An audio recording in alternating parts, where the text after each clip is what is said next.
And you're very welcome live here to Pearse Stadium for the replay of the Brooks Galway Senior Championship hurling final between Loughrea and St. Thomas's. The scene is set. Both the teams just finalising their warm-ups here down in front of us. Loughrea to our left in their traditional blue jerseys with that yellow hoop, white togs, and St. Thomas is on our right with the red jerseys, white togs, and that blue hoop up near the top of the red jersey. And certainly I think the crowd that has gathered here today are expecting hopefully a repeat of the good game that we got last Sunday. Strong breeze here in Pearse Stadium this afternoon. Will be going from left to right as we look out from our vantage point here, which means that the wind will be into the Dr. Mannix Road end. Loughrea, we believe, won the toss but have decided to play into the breeze in this opening half as an interesting move by them. Both teams, we expect changes. We we will expect confirmation in the next minute or so.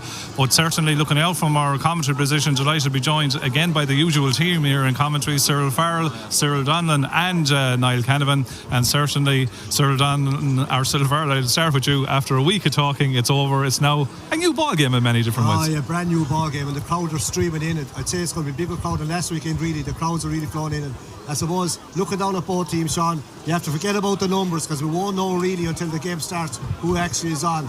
You know, is Shane Cooney starting? Is young Caulfield going to play? All these things. Even Loughrea, they have a lot of things that they could do. So the numbers don't mean anything at this stage. A lot will depend who gets a good start. And like Loughrea have shown their intent by, say, going against a bit of a breeze that's in it. Maybe it isn't that strong as last weekend, but like they've put out the star area that they're content to hold Thomas early on. It's going to be intriguing. I expect to have sparks flying, especially in the first 10 minutes. We certainly do. As we start with the teams then, as we have them, the Loughrea team, of course, appearing in their first final, as we said last week, since 2013. That Loughrea team, along the expected lines of last week, Paul Hooban manning that full-back position. Johnny Cohen, we will expect to go back into the centre-half-back position as well. And up front, it's been, I suppose, the terrible duo inside of Martin McManus and Joseph Mooney that have been causing a lot of the trouble. But Neil Carey has been their top scorer in the championship, and Loughrea will look to, I say, trying to get this game in a pacey, moving fashion, Cyril, as they did the last time. Yeah, I'd like to be hoping that, but they're gone against the breeze. I think that McMahon got his first 3 shots the last day and couldn't actually miss. Actually, he scored the first three shots. Loughrea got a fantastic start, led the whole way, but yet, like, after appearing to dominate the match, they were probably looking to draw it. It certainly is. The St. Thomas's team then, the St. Thomas's team along expected lines. We believe that James Regan definitely will not start this afternoon. Some confusion that whether it's Victor Manzo or whether in fact it's Shane Cooney that is in. And Cyril Donlan, when you look at that St. Thomas's team, they'll be looking for big performances, the likes of Fintan Burke at full back. David Burke, will he be deployed to midfield? Up front, Conor Cooney has been their top scorer all year, but guys like Oisin Flannery and Éanna Burke will be expected to come big again. Yeah, and Shane Cooney's decision whether he'll start or not, he was well involved in the warm-up. He actually went to the dressing room twice during the warm-up, Sean. It'll be interesting to see. That'll decide whether David Burke is going to wing back or midfield in. So a lot will depend on the line out of St. Thomas's of whether Shane Cooney starts or not. Yeah, as Cyril Farrell says, we're expecting fireworks. We think we're going to get fireworks in regards to physicality early on. Both teams trying to make a statement and things. Loughrea opting to play against the breeze. Both will stay in the huddle for the national anthems. They don't want to give away a minute or two before where the lineups will go. So then the signal comes for Áran Aveen. There will be no minute silence this week, so we take the rendition now of Áran Aveen ahead of the replay of the Galway Senior Hurling Championship final of 2022.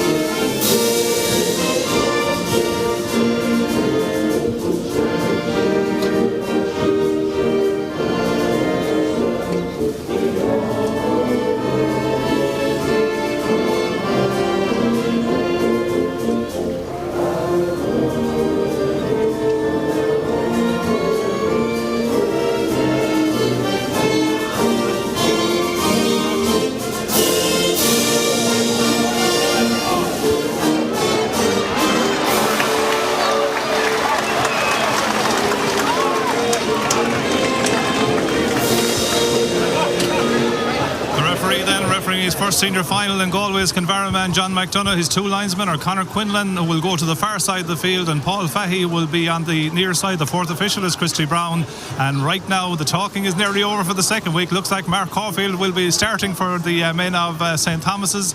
He could be in attack. No sign of Shane Cooney, lads, is there? No, Keane Mahoney is going straight to McManus now, as it was a small bit different last week. Fintan started in there on him, so it'll be interesting to see if Fintan and Mooney will have a great physical battle there. Jamie Ryan looks like he's being picked up by John Head again as John McDonough gets ready to throw it in, sir. Yeah, like it's going to be into the first 10 minutes to be helter-skelter. Nice little breeze picking up now. It's interesting. Like, Caulfield is probably a good out for Thomas under the high ball. Here could Thomas straight away. Yeah, Victor Manzo, who does start again for the second week in a row. So I believe it's the same two teams that start. Mark Caulfield up in the centre forward position, it looks like. That ball is picked up back there by Johnny Cohen, and now comes Johnny Cohen with the ball glued to his stick. Thomases have the breeze in this opening half. Loose ball picked up by David Burke. They're probably working together all the time, but they didn't expect to pass the first ball to each other. Meanwhile, St. Thomas's can't deal with that, and then Darren Shaughnessy sends a long high ball down on top of the full forward line looking for Martin McManus. McManus has won the first ball, goes back with the pass to Oisin Coyle, who's very, very high up on the attack. Gets it off to Jamie Ryan, and Jamie Ryan gets the first score for Loughrea. High and over the bar by Jamie Ryan.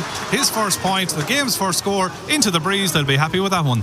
Yeah, lovely combination, like they came around in the loop, like, and there's kind of a mix up in the Thomas defence, but there's a high ball going in. David Burke is out midfield this time. The pace has started very fast, and here comes Loughrea again. Yeah, back break ball from the puck out break to Dylan Shaughnessy. He was away from David Burke, but then just lost it, and then he's surrounded straight away by three St. Thomas's men. Back there is Conor Cooney. Conor Cooney goes long into Damien McGlynn, who's in their zone with Kieran Hannon, who has his pocket robbed by Bernard Burke. Bernard Burke can flash the equaliser if he hits it off the right, and he does. Lively start, Sir Donnan. Yeah, as we see with Thomas's two interceptions there, David Burke put in a body hit up the field and overturned that, and it came down. Bernard Burke got in a tackle, broke it to himself, picked it up and popped it over the bar, point each. Aina Burke is now, he's gone back inside, but he is starting in the half forward line. Johnny Cohen is back there as well. Who's picking Aina Burke? Looks like Paul Hooven. Puck out, goes to Tiernan Killeen, the equaliser last week. Does well to take that puck out down. 1 point each. Gets the hand pass off to Jamie Ryan, who's in loose position again. Goes for his second shot of the day. The second shot goes over the bar. 2 shots at the post, 2 of them over the bar. Great start by Jamie Ryan. Yeah, like he's playing kind of as a midfield, really. He got 2 lovely passes, and instead of running, usually he'd carry them, but to be fair to him, he's a good turner, 2 good shots. Here come Thomas again, a long puck out. Long puck out, 2 points to 1. Down on top of Johnny Cohen. Brian Keary tries to go back onto the break ball. Johnny Cohen does well to pick it up, gets away from 3 would-be tacklers, manages to get the pass out well to Ian Hanrahan. His captain Ian Hanrahan got 2 points last week, goes on a run, wants to open up the space, and there's 2 runners either side of him. One of them is Anthony Burns, one of them is Dylan Shaughnessy. Dylan Shaughnessy takes a heavy body hit, goes back to Martin McManus, who pulls the trigger, but that one is tailing to the wrong side and wide. First wide of the afternoon. You can see already what Loughrea want to do here. They want to move it fast. Move it fast and move it hard and fast. Like Thomas is like to be fair or settled in. This is a good game. Starting again, Johnny Cohen, lovely catching a low ball in. Yeah, from a sharp puck out that David Burke sent up to him. Breaks to Joseph Mooney. Thought about pulling the trigger there, but doesn't at the left hand side. Pulls it the second time. High and over the bar by Joseph Mooney. The one thing about Loughrea is that in the last 3 games they've started well. They're doing it again, Sir Donald. Oh, geez, they're bringing great energy into it already. Doing very well. Johnny Cohen has hit a good ball across the half back line as well, and they just move it so quick, trying to get it up the field, trying to get players on it and get shots on goal. David Burke at centre back for Thomas's puck out towards Mark Caulfield has gone into the half forward line. The ball breaks. Who's onto the break ball, which is often key? Loughrea are there in numbers. Tiernan Killeen does well to get the pass off to Johnny Cohen. Johnny Cohen off to the speedster that is Jamie Ryan, and Jamie Ryan gets past 3 would-be tacklers, gets it out then to Brian Keary. Brian Keary looks up, wants to get a heads up ball inside to Martin McManus, just overcooked the goalkeeper. Gerald Kelly came out, did well, flicked the ball over the head of the imposing Martin McManus, and then comes out, controls it, gets it off to Cathal Burke. Cathal Burke picks out Bernard Burke, the scorer for St. Thomas in the midfield sector. Bernard Burke goes across to the 15 corner, asking for Aina Burke to win the foot race. Paul Hoban dropped the ball, and Aina Burke says thanks very much, says I'll take that present, puts it over the bar. Excellent point by Aina Burke, his first of the contest. 3 points to 2. Lively stuff. Yeah, very, very good, and it's a mistake by Paul Hoban. Slipped when the ball came in, and to make a mistake here, it's a mile a minute. It's good hurling. It is, as sharp puck out. Kieran Hanrahan gets it off then to Tiernan Killeen. It goes to Oisin Coyle. Oisin Coyle goes off then to Dylan Shaughnessy. Dylan Shaughnessy goes low in towards Martin McManus. Isolated 1-on-1 with Cian Mahoney. Martin McManus off the left hand side is his second shot at the post, and the second one goes wide. That's a let off. Some missed chances, Niall. Yeah, 2 wide so far for Loughrea, but a great game of hurling. We've only 4.5 minutes gone, and there's 3 points to 2. Serious stuff so far. Great game. Puck out again from St. Thomas's, went down on the spare man Johnny Combs. Johnny had it in the hand initially, then lost it, came out of it. Bernard Burke turned over though by Anthony Burns, and Tiernan Killeen. Killeen is fouled. That's a free. And I can tell you from the sound effects that Loughrea fans are up for it. They're up for it, yeah, but like Thomas will be up for it just as much. It's a fantastic game. It's going a mile a minute. It's been played at a very, very fast pace. If anything, I suppose Loughrea will be a little bit happier, but like when it goes into the Thomas full forward, it is very dangerous. And there's a terrible sun in going into Loughrea goalie. Look Niall's eyes. Jamie Ryan with the free from the 65 metre line. 3 shots at the post, 3 points. Jamie Ryan looks in the mood. Yeah, and that's key to Loughrea as well, hitting that from his own 65. He's not the normal free taker. Kiri's a normal free taker. Felt he had the long distance, did very, very well, and Thomas go short with the puck out to Cathal Burke. 4 points to 2. Loughrea lead as the puck out went to Bernard Burke. He lays it off to Cathal Burke. Cathal Burke, their marauding wing back. He's scored in this year's championship. He puts it high, puts it over the bar. 4 points to 3. The one thing I'll say to you all is the breeze as significant as we think. Well, I don't know, but I'll tell you one thing. Like Bernard Burke gave a hand pass to Cathal Burke, give it back to him. Reverse pass and a great score by Cathal Burke. Great score. This game has been played at a mile a minute. I don't know if the breeze much impact at all. Dylan Chocklesy tries to get the ball off to another runner inside Ian Hanrahan. Ian Hanrahan getting inside the full back line. Fintan Burke was enough to stop him initially. Hanrahan goes back with a lovely pass to Dylan Chocklesy. Dylan Chocklesy off the left hand side, pulls the trigger. Poor in the end, it goes wide. Missed chance as Gerard Kelly takes no time and pucks it out straight away, but pucks it straight out over the line. He was going for Darragh Burke, but Darragh Burke couldn't keep it in the field of play. Yeah, it's this mile a minute stuff. It would have been a great ball by Gerard Kelly, a puck out from Gerard Kelly trying to find Darragh Burke and just pushed it out over the line. We've seen the sublime skill of Bernard Burke there. He didn't even take it in his hand, he just batted it back with the palm of his hand into Cathal Burke's hand to put it over the bar. First ball that went in the near Darragh Burke, incidentally, Shauna Healy, who he's getting married to on the 17th of December, I think, won her 4th Camogie All-Star last night.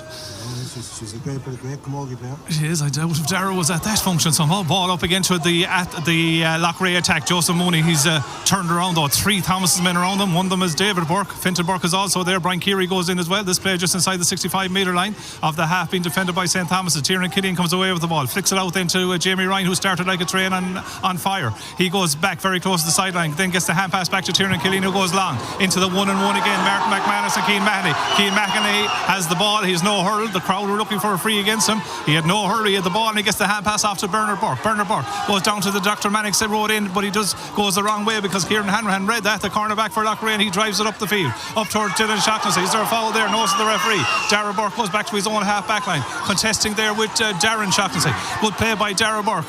Out comes Darragh Burke and he clears the ball upfield. 4 points for Loughrea, 3 points for St. Thomas's. Ball breaks in the midfield sector again. Lively pace to the game. You wouldn't think it was the 27th of November. Ruck ball situation developing on the 65 metre line. The Loughrea 65 metre line is picked up there by the big man. That's Conor Cooney. Conor Cooney is fouled. We're going back for the advantage. Free to Conor Cooney.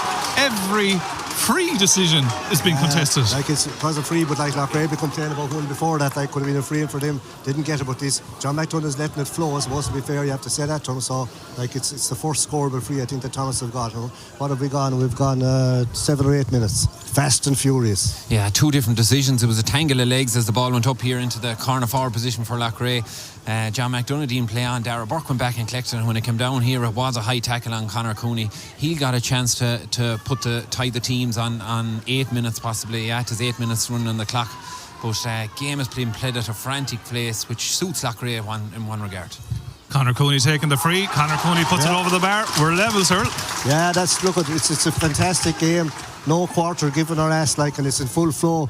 And you'd have to say it's been played in great spirit as well. And you'd have to say that after 8 minutes that Loughrea, despite getting a good start, are back on level terms. As the sharp puck out, or measured puck out I should say, goes to Darren Shaughnessy. He goes up to the far side of the field, but that ball goes out of the line. That's one thing I would say. Thomas's at least have ticked that box, O'Donnell, in the sense that they haven't let Loughrea away from them early doors.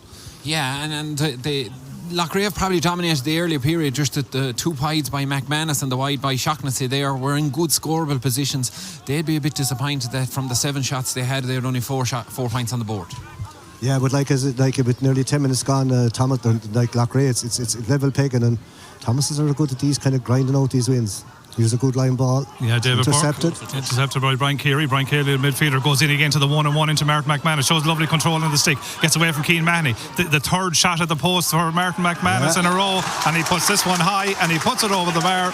Martin McManus gets his first score of the Galway Senior Championship final replay. That'll settle him in. 5-4 Loughrea lead. Yeah, well, he's on Cian Mahoney, and he's not getting anything soft on him. The referee's kind of letting the two of them tangle away. He's giving away no kind of soft frees. Tough battle. 3:25 now he's got in the Galway Senior Championship this year, as again Loughrea overturned the St. Thomas's puck out. The men are deep. One of them is Anthony Burns, who bounces the ball again in front of Martin McManus with Cian Mahoney.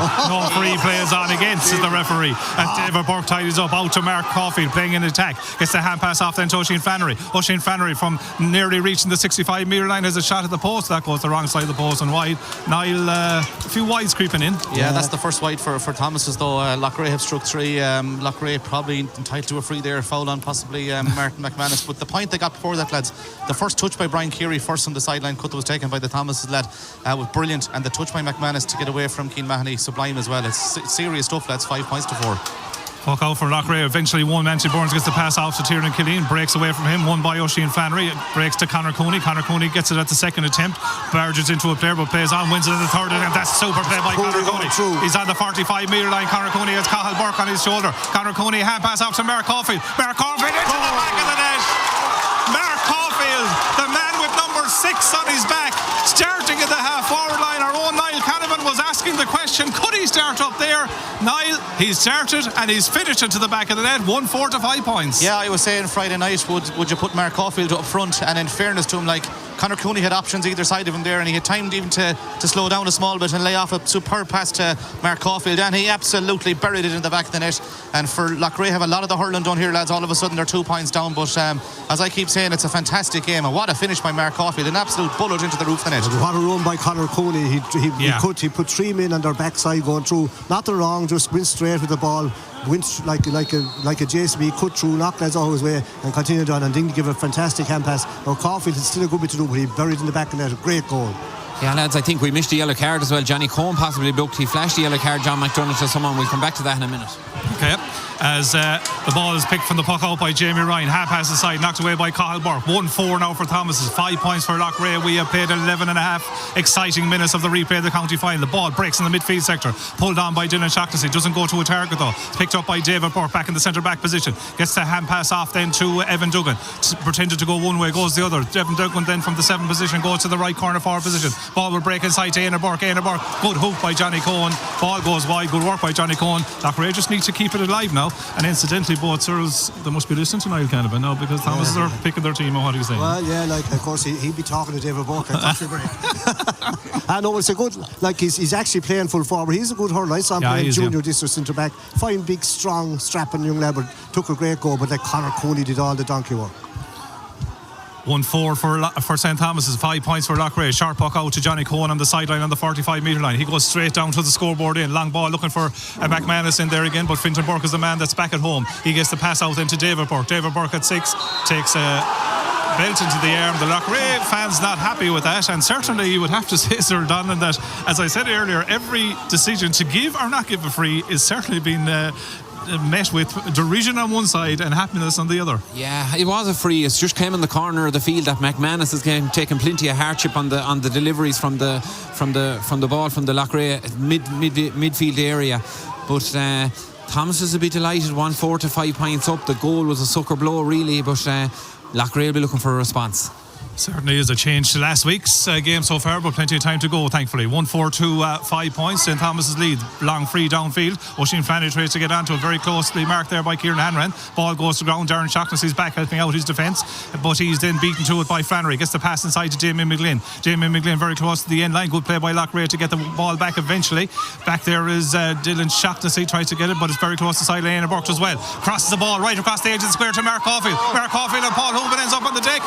Thomas is looking for a penalty. No, this is John McDonough, and out comes Jamie Ryan with the ball, and Jamie Ryan comes away up the field past the 45 metre line. Thomas is not happy with that potential penalty, as Jamie Ryan sends a long ball in again, looking for Joseph Mooney in a foot race with Fintan Burke. Fintan Burke goes back down the ball to shield it. He's pushed in the back.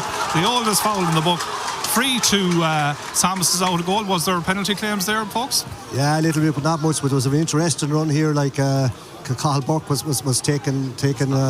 What they call that young fellow Regan over the going up for a third man tackle. Ref never spotted. Now it's hard to see because the sun's shining. John McDonough is letting the game flow. He's not pulling for kind of some of the fouls on both sides, like, but you'd want to play on until the whistle goes, because he's not trigger happy anyway. He was a long dangerous ball. Yeah, Gerard Kelly takes the free. 1-4 to 5 points. Ball breaks to Victor Manzo. He turns on the sixpence. Victor Manzo off the right, and Victor Manzo gets his first score of the replay of the Galway County Championship final. Victor Manzo puts it over the bar to get them back into a 1-5 to 5 point lead. Big lead, Sir Donnan. Yeah, and I said about Manzo, he was taken off the 46 minute last week, but I thought he had a fairly good game. He started brightly again today, and his bit of energy around the middle and the legs to match the Loughrea thing is doing them good.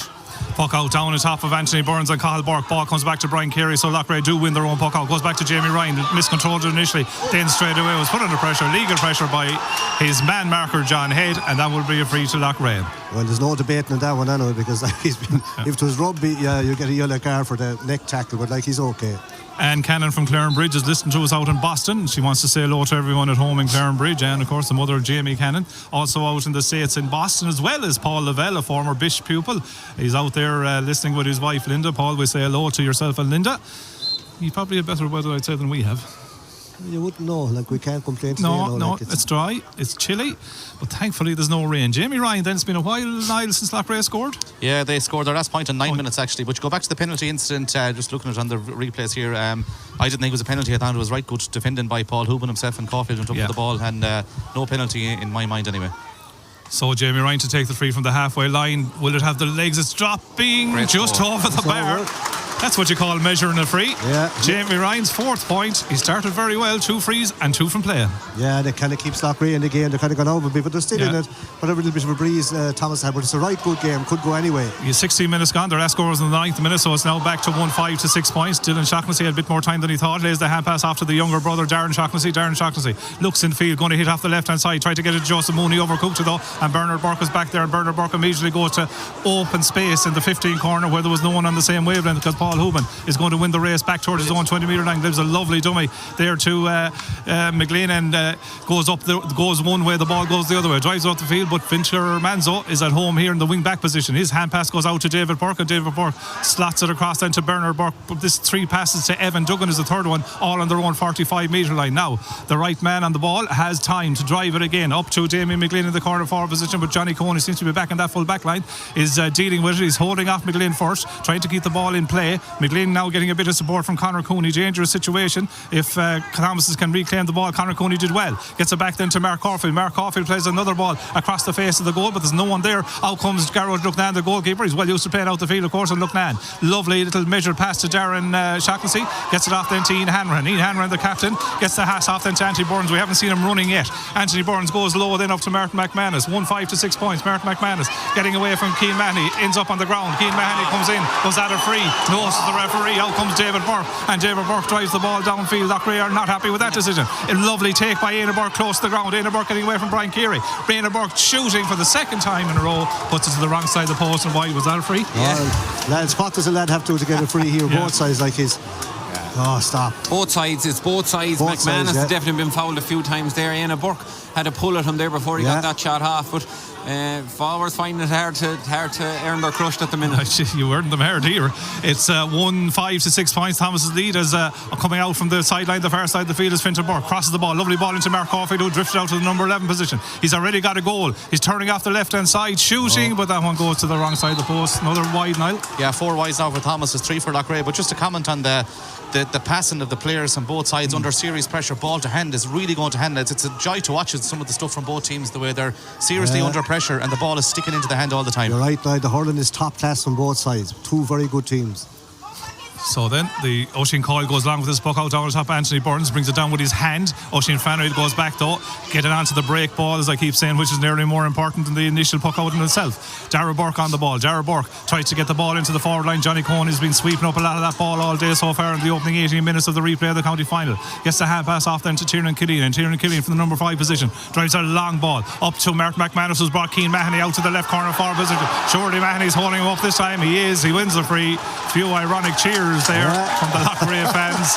But that was interesting, the way McManus brought Keane Mahoney this time out to the number 15 corner to take him away from goal. If he had got away from him, there was an ocean of space to go into. Yeah, he was going right in if he got away from him, but he wasn't going to get away this time, and the ref had to give a free. But that's the way he's refereeing. He's kind of waving his hands the whole time. In other words, play on. And I suppose for neutrals it's lovely, but if you're from Loughrea or from St Thomas's, you'll be roaring for frees, because all the corner forwards are being fouled most of the time. But that's the way it's going, and it's a fantastic game. So Neil Keary standing over the free then for the men of Loughrea. He has scored 1 goal and 60 points coming into today. Can he get his first score of the replay on 19 minutes? A free on the 20-metre line to the right-hand side, striking it. He's happy with the way he struck it. More importantly, the 2 umpires are happy. So Neil Keary gets his first score of the game, and I think that's the 2 points back, is it, since Thomas has got the goal. So it's 7 points for Loughrea, 1-5 for St Thomas's. puck out from St. Thomas is intercepted well and caught in the air by Tiernan Killian, who does well. Gets the hand pass then after Kieran Hanran. Hansy plays a lovely ball to Dylan Shaughnessy. He's coming out away from David Burke at centre forward, turns and gets it in then to Darren Shaughnessy. He would be more used to being in that full forward line. Darren Shaughnessy well blocked down though by Fintan Burke. The tidying up is done by David Burke at 6. He goes back then to Fintan Burke, and Fintan Burke measures the ball out to Oisin Fannery just in his own half of the field. Hand pass off then to John Head. John Head, good play by Thomas is here. John Head tries to play the ball inside to Éanna Burke, who has 2 men to deal with. Éanna Burke does well to knock it away from Johnny Cohen first, goes down, wins the ball under pressure. 3 Lochmere men around him. He's outside the 20-metre line. A rook ball situation develops again. Player ends up on the ground. No freeze to the referee. Tiernan Killian goes on. Now he's given a free out. The wrestling match was not part of the ball. The ball was in the ruck 2 yards away from it. 2 or 3 players, Conor Cooney being one of them, possibly Johnny Cohen, Mutum, and Éanna Burke is still looking sharp, lads. He was the 2v1 in there and he broke it to himself. He just didn't get the first pick up right. But is Johnny Cohen covering in front of Éanna Burke? Is that a tactical? He's trying to anyway, but as Earl said there, Éanna's still very, very dangerous, to be fair to him. But lads, I don't know what you're going to have to get a free, as well. But there's no harm because it might just tame the thing down a little bit and someone gets a rest, Johnny Cohen down for an injury break, and it gives a chance to do a bit more analysing. Yeah, it was. I'm just looking at it on the screen here. So the ball was in a ruck and it developed out of the ruck. It was Conor Cooney and Johnny Cohen and Oisin Kyle. It was 3 lads that just fell to the ground. And I think it was actually the hand pass by a white helmet, possibly Éanna Burke, that was deemed as a throw there, which is resulting in the free out. Hooban is going to hit this. Loughrea will be delighted with the response from the goal. They find themselves a pint down. They're playing against the Breeze. They're a pint down, 21 minutes. But anyone knows that plays against St. Thomas's, things can change very, very quickly. We've seen Sarsfields in a good position in the semi-final. Next thing, they'd rack up a goal and 3 or 4 points very quickly. Paul Hooban takes that free to restart the play. John Head is out in front of his man there, wins the ball for St. Thomas, number 4 on his back. Immediately though, great work rate by Loughrea, 5 or 6 players in around him. Victor Manzo gets the ball, ends up on the ground. Did he over carry? No, the referee says play on. And now another ruck develops on the 45-metre line. 7 points Loughrea, 1-5 for St. Thomas's. Eventually the ruck ball won by Neil Keary, who ends up on the ground. No free. Picked up nearly by David Burke. No free again. Jamie Ryan goes in looking for the ball, but the man that does get the ball is Tiernan Killian. Tiernan Killian turns, tries to get in towards Darren Shaughnessy. Knocked away from him at the first stage by Fintan Burke. Evan Duggan goes back then to try and pick the ball up. John Head is in there again. Another ruck developing. He'll have to throw in this, I'd say, lads. Yeah. The way it is developing, and he's letting develop, but it's a backs game because he's very, very slow at giving frees to any of the forwards from Loughrea or from Thomas's. Throw in, and Oisin Fannery comes away with the ball on one leg, nearly drives it down the field. Johnny Cohen is eating up all this loose ball as the Loughrea sweeper. Gets the pass off then to Ian Hanran, and Ian Hanran gets it off then to Oisin Coyle, and Oisin Coyle in the normal left half back position you would expect him to be in, but he's all over the field following Conor Cooney. Drives it upfield, but again used to the ball by Loughrea, letting them down because it's Thomas that have it again. Bernard Burke, who does exactly likewise, gives the ball away to Johnny Cohen down at the other end again. So both teams won't be happy with their usage of the ball in that last passage of play. Johnny Cohen measures a lovely pass this time to the on-running Ian Hanran in the number 10 position. He gets it off then to Anthony Burns. Anthony Burns on the 20-metre line, taking on David Burke, being held up by David Burke. Anthony Burns doesn't want to pull have a go at the goal there, and it's blocked down. David Burke picks it out into Darragh Burke, who's back so deep, helping out his defence. Darragh Burke has runners left and right, but this time he decides to go long because Mark Caulfield has gone in around the square with Paul Hooban. The ball breaks. Who's onto it? Kieran Hanran gets the shout from Johnny Cohen to go back and tidy it up a corner back, and he comes out into Oisin Coyle. Oisin Coyle being faced up to there by Conor Cooney. He offloads quickly to Tiernan Killian, and Tiernan Killian goes long to Martin McManus again in the 15 corner, who brings Cian Mahoney out there, but Mahoney, the cornerback, does awful well to take it out there. Gets the hand pass off to John Head, who flicks a lovely pass to Evan Duggan. Evan Duggan 1-2 back to John Head, and John Head then tries to find Oisin Fannery, goes across in fact to Damien McGlynn. Oisin Coyle gets a vital touch there on that. Good passage of play. Ian Hanran on it. Both players end up on the ground, so the referee had to stop play in that instance, of fairness. It'd be an indirect free to Loughrea. Both teams, I think, is it Kyle that's gone down? And Kyle flicked it and got a challenge from McGlynn. Now it was just gone, so the commitment to both of them was brilliant. Super phase of play. Both teams are out on their feet, went over and back like a game of tennis. A few missed passes, but it was from pressure from the opposition trying to get them closed down. We see from the rooks, lads, that very little good play comes from the rooks, because if Thomas's win it, they're under pressure hitting it, and it's usually going down to in around Johnny Cohen's vicinity, and vice versa. If Loughrea get it out of a rook, Mahoney and Fintan Burke and David Burke are able to get a clamp on where their players are and get a turnover from the ball inside. Yeah, well, that's, as we say, sir, that's a modern game, because like you're playing with a man short or two up front. Both teams are. None of them are set at 6 forwards. But like, it's a great game, and the ball has been played at a mile a minute. Fantastic. You'd have to say it's played in great spirits, because these guys know another way. I thought to be a lot more physical. Now it's physical enough, but I thought to be harder. But to be fair, it's very, very fair. This is Ian Hannon. I would imagine that this is a ball that he can score from. He can't score indirect. He has to try to pass it. Indirect free from Ian Hannon, just on the halfway line, goes across to the 13 corner, which Martin McManus is occupying a good bit, but is beaten to it there again by Keane Mahoney, and David Burke then goes back and sends a long ball upfield, long high ball down on top of Damien McGlynn. He's not the biggest man, but he manages to break it nearly into the path of Oisin Flannery, fighting for possession there with Tiernan Killeen. Killeen's beaten to it though, comes back then to Brian Keary of Loughrea. He'll go back with the pass to Johnny Cohen, and Johnny Cohen taking a lot of matters back there, gets it upfield, but only as far as Cathal Burke, off to Bernard Burke on the 65 metre line, turning, has a shot at the post, but Niall, that becomes another wide statistic. Yeah, 5 now for Thomas. They haven't scored since the 15th minute. Loughrea have got the last 2 points, but just looking at Loughrea's play, they seem to be looking for McManus every time. Maybe they need to change it a small bit. Himself and Keane Mahoney having a serious battle there, but maybe look for maybe Darren Shaughnessy or Jamie Ryan instead of McManus all the time. McManus goes for it again as that ball goes into Darren Shaughnessy. Down at the other end of the field, Oisin Coyle has been brought into full back by Conor Cooney as Neil Keary, lovely strike off the right hand side. He curled that beautifully over the bar. Nice build up. Darren Shaughnessy did well there in the initial ball in, and Loughrea equalised the ball game 8 points to 1-5. Very interesting. Like spoke out, here's Caulfield up high. Yeah, at wing forward, ball hits the deck. Loughrea onto the break ball. Ian Hanran blocked down though well by John Head. Ball sitting on the line. Damien McGlynn does awful well to pick it up very close to the line. Paul Fahey deemed that he went out over the line, and that'll be a line ball to Loughrea. Yeah, big win there right in front of the Thomases. Kenneth Burke shaking head right in front of the Thomases. McGlynn took it up and he was just guided or pushed or forced out over the line. Jamie Ryan will hit this. He can hit sidelines a long way, but David Burke is already in position at the D, trying to read and cut out McManus' supply. Yeah, you're right. No better man than David Burke. If they're not careful, he'll come along catching his own. Great old tussle here between Ryan and Head. Had Thomas a great line ball. Great line ball by Jamie Ryan. All the way into it'll nearly go wide. It won't be kept in play by Martin McManus. There are free there. There is. Yeah. Cheap free given away there, you'd have to say. As the ball seems to be going, it wasn't going wide. McManus did well to keep it alive, but not the best line ball. It was a great line ball, but it looked like it wasn't work out. Cheap free given away. Yeah, McManus did very well to chase it. It wasn't his ball to chase. He came across, he got to it first. Fintan Burke seen an opportunity to say, I line up this lad to take him out of the game as may possibly, and he gave him a huge hit. McManus had pushed on the ball and deemed to have a free. Or was it McManus that pushed it on? It was. He kept it alive. There's another Loughrea lad down injured. Yeah, he'd be all right. He got a right wrap that time, but this should put Loughrea, the sideline men are onto the linesman here. Everything's been fought for. Niall, since the goal, what have Loughrea done?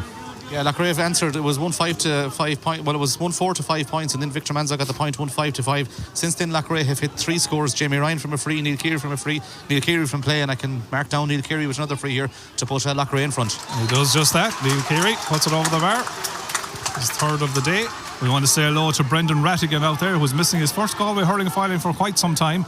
We wish Brendan Rattigan a speedy recovery, and we hope you're enjoying the coverage here of the county final on Galway Bay FM. Puck out to Evan Duggan. 1-5 for Thomas's, 9 points for Loughrea as Evan Duggan tries to play the ball into Conor Cooney, who's gone into that full forward line. Conor Cooney though can't control it under pressure. Ball goes out over the line. Oisin Coyle sticking in there. Cyril Donlan, that was a matchup you were wondering would it arrive in at full back and full forward. It has. Yeah, and it's arriving everywhere. There's plenty of pressure being put on. Oh, look at this.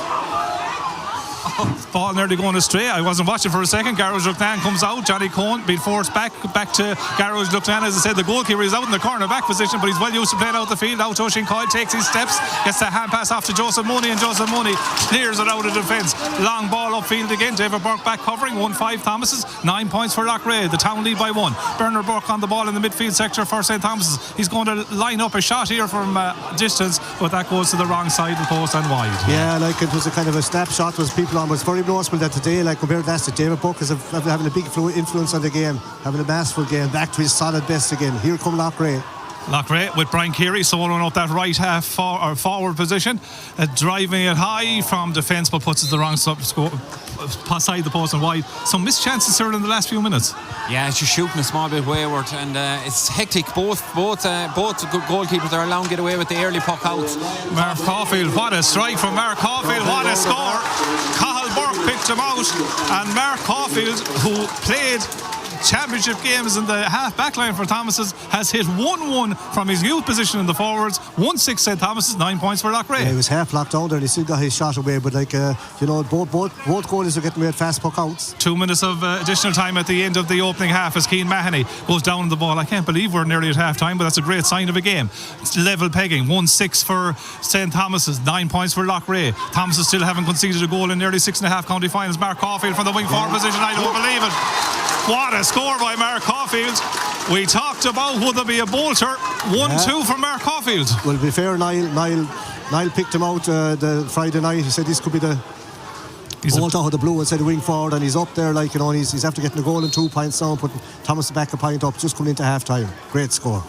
1-7 for St Thomas's, who have the breeze, don't forget. Loughrea 9 points, so Loughrea would still be happy enough with the way the game has gone so far. That puck out down on top of Neil Keary. Over there is Evan Duggan. Another ruck develops on the 45 metre line. Loughrea's 45 metre line, very close to the sideline over there. We've 2 minutes of additional time at the end of the opening half. We played 26 seconds of it or so, as the scoreboard remains just a 1 point margin. Jamie Ryan ends up on the ground. Over there is Oisin Flannery, pulled by Oisin Coyle. Ball goes out over the line.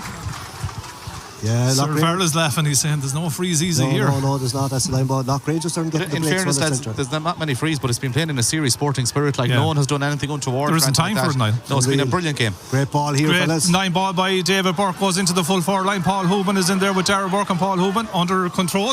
Though blocked down by Dara Burke. In comes Damien McGlynn, takes a hit. No freezes the referee. Paul Hooban tries to go back to reclaim possession. Cathal Burke is up around the house here as well. Anthony Burns is there as well. Paul Fahey, I think the linesman is signalling maybe I throw it in, but John McDonough says stay going. As the ball is eventually won by Anthony Burns. He's coming out with the ball, but he can't come out with the ball because he was on his knees, and eventually John McDonough goes in, and I think Paul Fahey mightn't have been a million miles away from being correct there a little bit earlier. To be fair to him, he was correct, but it was an unusual call. Here we go again. We throw it in again, and off we go again. Jamie McLean, lovely pick and dummy to get away from a player at the same time. Goes back with the hand pass to Mark Caulfield. Mark Caulfield can't keep it in the field of play. Goes out over the line. The frenetic pace at which that ball alone was contested is a cameo for the game, isn't it? Yeah, and to be fair to Mark Caulfield, he's nearly done everything. He couldn't get to that one, but he's nearly done everything right. He got a goal and 2 points. Still anyone's getting up and down the pitch. Now, no, Loughrea will have the breeze second half, but there isn't that much of a breeze in it. The way the game has been played, I don't know has had any effect on the game, really. Loughrea in their 12th county final, St Thomas in their 7th county final. It's 9 points for Loughrea, 1-7 for St Thomas's. Don't forget, if it ends level, we go to extra time, then we may have to go to penalties. There's the blow for half time from John McDonough. We'll be going back from Hughes to Galway Bay FM. Very quick summary from the two sirs. Yeah, 1-7 tonight. Thomas are up a point, reversed it the last day. A great game being played at a fantastic pace. I'd say Loughrea let Thomas in first this time. They're not going into the tunnel together, which is a good idea. But you'd have to say it's some county final. John McDonough, in his own way, is having a great game because he's letting it flow. Very hard to get it free. Yeah, I'm watching the players walking in here and they're out on their feet. Loughrea getting a drink as well. A huge effort put in by both teams. Can we see this pace in that heavy pitch over the 60 minutes? That would be interesting to see how much legs will Loughrea have in this second half. But a great contest, very enjoyable game played in good spirits. Half time then in Pearse Stadium, and the replay of the Galway Senior Championship final. There's not much separating them again on the second day. At half time then, it's St Thomas's that lead Loughrea. St Thomas's 1-7, Loughrea 9 points. Come back to us for the second half live.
And you're welcome back here to Pearse Stadium, where the scene is set for the second half of the Galway Senior Championship final here in Pearse Stadium. And I can tell you that at half-time, a lot of discussion around what could have happened, what did happen, and what might have happened. A lot of fans looking at the what-ifs that could have happened here in the opening half, as the fans at half-time discussing where this could actually end up. There's no doubt whatsoever, though, that the half-time in the county final, Cyril Donnan, it's as good a place as you can be. I'll give you Loughrea's side of it in 1 minute. They're playing with the breeze in the second half. They only trailed by 1 point. St. Thomas's will probably be happy that they haven't allowed Loughrea get a big lead on them. So both teams have plenty to work on, haven't they? Yeah, both teams plenty to work on. They'll be looking for improvements. The intensity will suit Loughrea. The pace of that will suit Loughrea. It'll be just a matter, can they sustain that over the period half time? Will Shane Cooney into the fray? We see David Burke having a huge influence in the first half. Has played the centre back role very, very well. Are they going to move him out of centre back like what they did last week to bring in Shane Cooney, or are they going to leave that a bit longer? So I would have thought Shane Cooney would have started, but obviously he might have regressed a bit from this injury last week. You wouldn't know. He went in during the warm up twice, but Thomas will need a bit from the bench, and Loughrea will need a bit of the bench, and it'll be all down the home straight who can provide more in that area. And I suppose that's what they'll be looking at, Cyril. I mean, I suppose last week Darren Shaughnessy to some degree was the springer from Loughrea. Mark Caulfield's influence with a 1-2 in attack for St. Thomas's has been the springer this week. But what now to get you the rest of the way here in the last half an hour? Yeah, well, Thomas's still have Shane Cooney, I suppose, to spring if they're going to bring them on. But you'd have to say like that Caulfield is playing very well. David Burke is playing very well centre back. And just looking at it coming out here now, David is still going back centre back. I don't think Thomas will make a change at the start of the second half, whereas I wouldn't be surprised if Loughrea did. Like, they have a lot of lads that could bring on. They're only a point down. They have a bit of a breeze. Whatever is with them in the second half. Like, it's still anyone's game ought to play for. And there is a terrible sun now signing Gerard Kelly's goal on the town in, because it's a very blinding sun really. So still anyone's game, hard to call. Like everyone will say, whoever wants to win it the most will win it, but both of them will want to win it. Like, and probably a lucky break is going to win it. How big a factor is the breeze, do you think? It's not as big, I'd say, as last week, but up here we don't feel it that much. But there's a bit down there, you'd imagine it's worth a few points. But the way the teams are playing with and against it, both teams are very good at passing. Thomas did great stick passing, whereas Loughrea more or less kind of hand passing. Different styles, but both very, very good. Like, and you'd have to say, being played in a great spirit. Like. It certainly is, as Loughrea come back out on the field. I don't think there's any changes on either team, as John McDonough has the ball in his hand and he's ready to start the second half then of this Senior Hurling Championship final replay.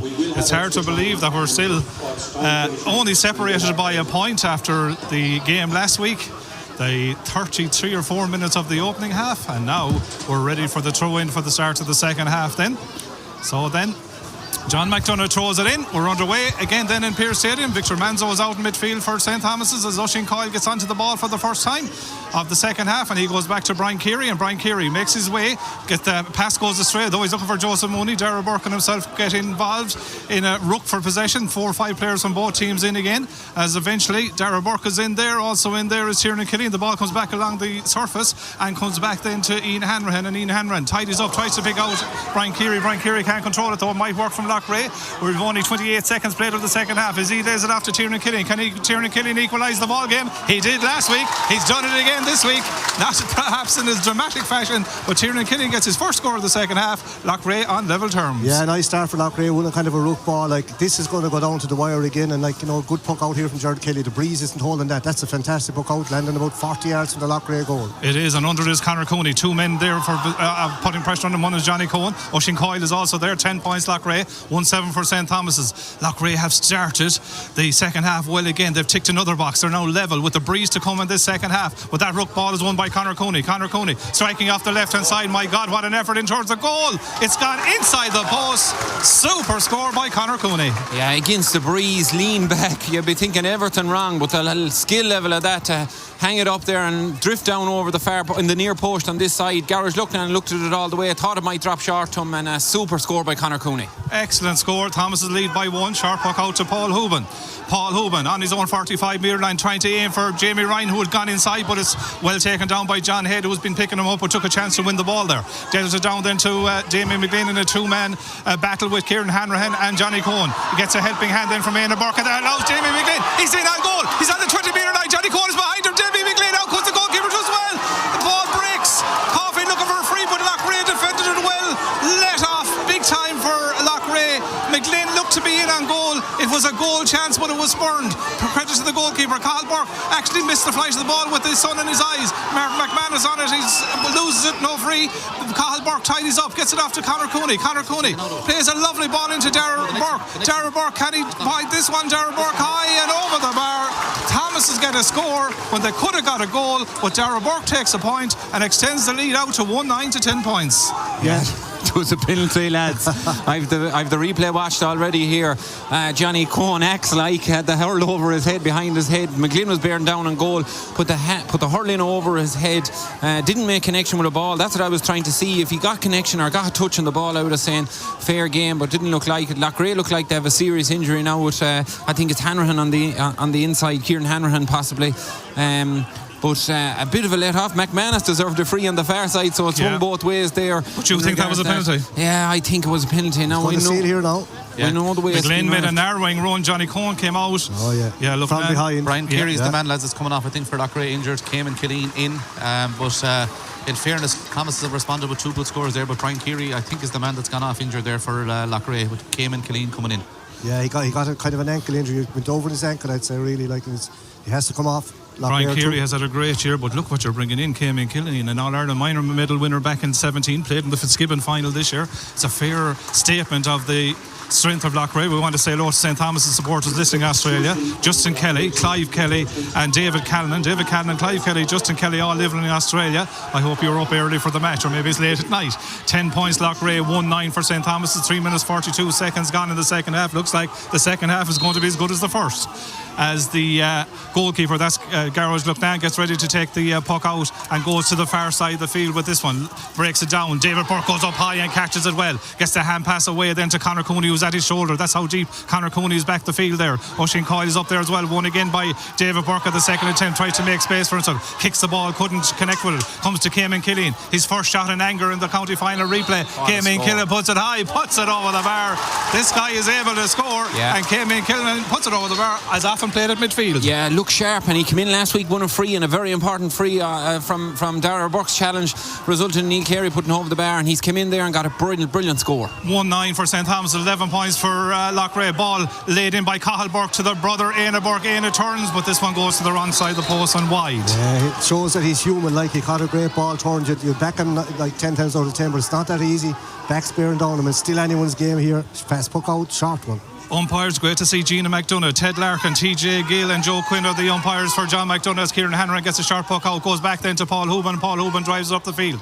1-9 Thomas is 11 points for Loughrea. Keane Mahoney and Mark McManus vying for it. Won by Darren Shaughnessy. Darren Shaughnessy tries to go outfield with the ball. Lovely ball to Cayman Killian. Cayman Killian on the ball. Gets a stick pass out there to Jamie Ryan. Jamie Ryan, the centre forward channel. 3 men converging him. They did it illegally, and you know, Thomas will be sore about giving away that free themselves because they had 3 men around Jamie Ryan. They didn't need to foul him. They did foul him. Free to Loughrea. Yeah, they didn't need to foul him at all, actually, because they had him well surrounded. But like, there's the one, and John McDonough's ref was standing right by side him. He gets the ball here. Next thing, 3 on him. All that to do was kind of, you know, lay back, just make him play, but they didn't. And soft free, in a sense, it's a soft free. I think he's moving it forward as well. John Head was giving him very little space after he was down injury.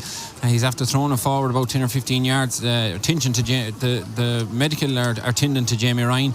Carey will probably hit this free. It's probably going to be hit from around the D now.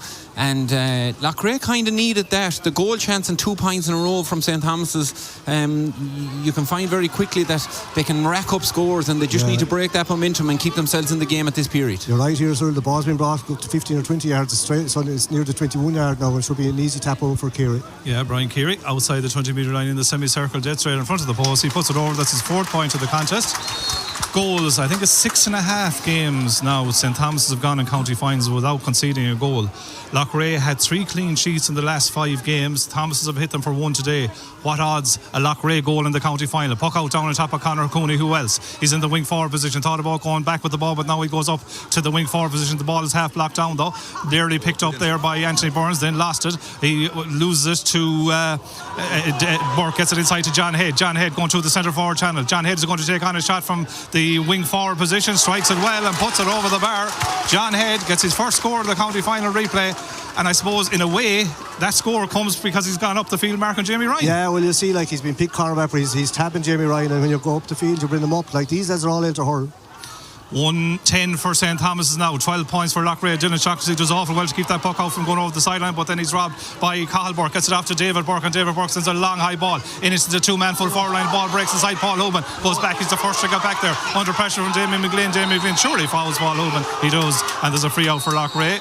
And even John McDonough nearly had to blow that twice because I think the players now are nearly not expecting frees to come almost. Free out to Loughrea. Éanna Burke goes in to say, go back. Every yard on a free has even been contested in this county final. Yeah, like, and I suppose there's so very little frees being taken, but like, has to come. We have to want to get to grips with it now. Free taken by Johnny Cohen, back on his own 20-metre line there. He goes out to the 45-metre line. David Burke does well to knock it down into the path of Conor Cooney, who was coming back.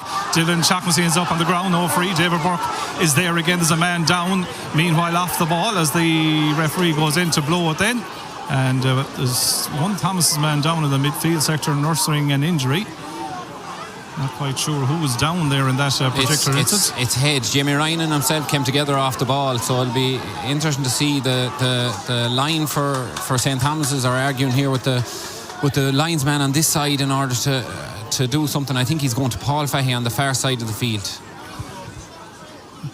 Shane O'Brien lads will soon see action for Loughrea as well, and we've been level 6 times in this final so far. Wow, speaks for itself. And you can certainly say that there's more left in this. There's nothing between them. I see is it seagulls coming down on the field there as well. I don't know, there's not much soft down there to eat anyway. No, I hope the play the 10 are coming in. John McDonough is talking to Jamie Ryan. Yeah, Jamie Ryan's going to be spoken to. He might speak to John Head now too when he gets up. You wouldn't know the two of them are, you see John Head is marking, they're very tight to another.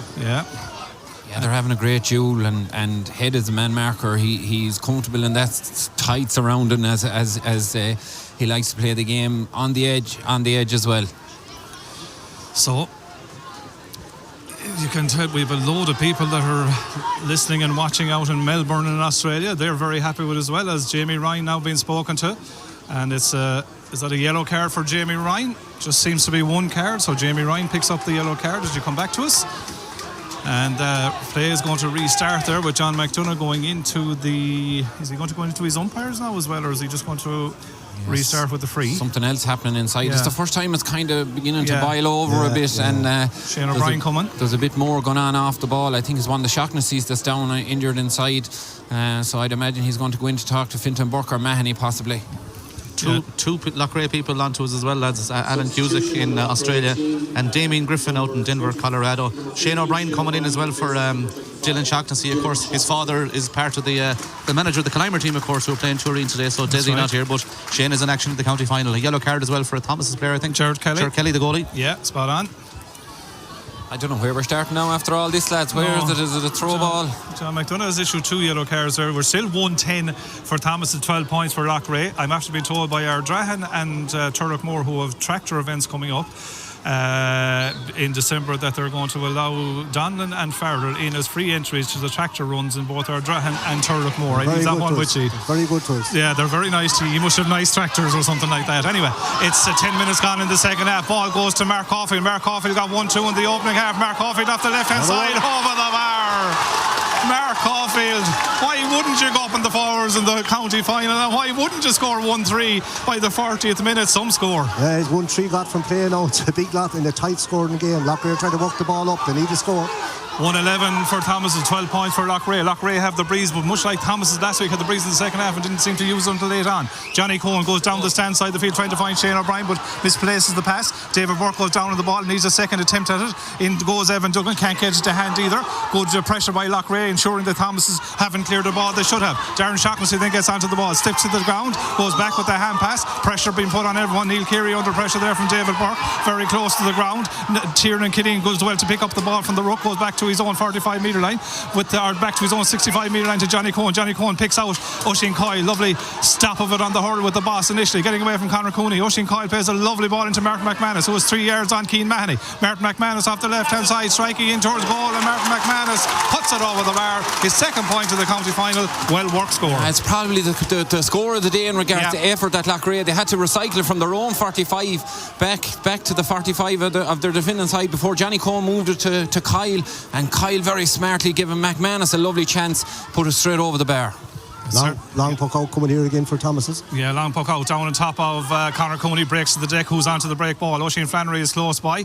Also in there is Johnny Cohen, picked up though by Dara Burke. Gaina Burke ends up on the ground. Mark Caulfield goes in. Oisin Coyle is there again.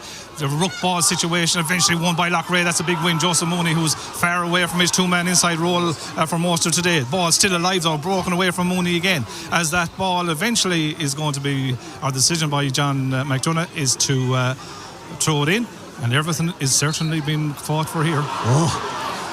Ball breaks on the throw into John Head. John Head, is he foul? No, gets it off to Éanna Burke. Éanna Burke pulls the left hand shot at goal and also pulls it wide. Let off. Another wide, Niall. Yeah, 8 wides now for Thomas's, 4 for Loughrea, but it's intense stuff, lads. It's 13 minutes into the second half, and as we said earlier on, this could go either way, and it's enjoyable to watch, lads, in fairness, isn't it? It's just both sides trying to get the It's great to be neutral here because you can enjoy it. Puck out on the top of Tiernan Killeen, brings it to the ground. Shane O'Brien gets onto it. As Niall said, his father is over Killimer at the minute. Shane O'Brien striking off the left, who won't have the legs to carry all the way in. Jared Kelly, the goalkeeper, comes up to meet it. Gets it away. There was pressure on him as he came in. Fintan Burke was ensuring that the full forward wasn't getting into his goalkeeper. Cathal Burke plays a diagonal ball from 5 over to 7. Oisin Flannery takes it down. John Head tries to get onto it, but it questioned the ball because it put that ball into a 50-50 situation. 13 points Loughrea, 1-11 for St. Thomas's. 13 minutes gone, second half. Broke ball, won eventually by Bernard Burke. Bernard Burke looks inside to see what his options are. Bernard Burke pulls or hits the shot from the right hand side, goes wide. Another let off. Yeah, it's another let off for Loughrea because Bernard Burke came onto it very, very fast.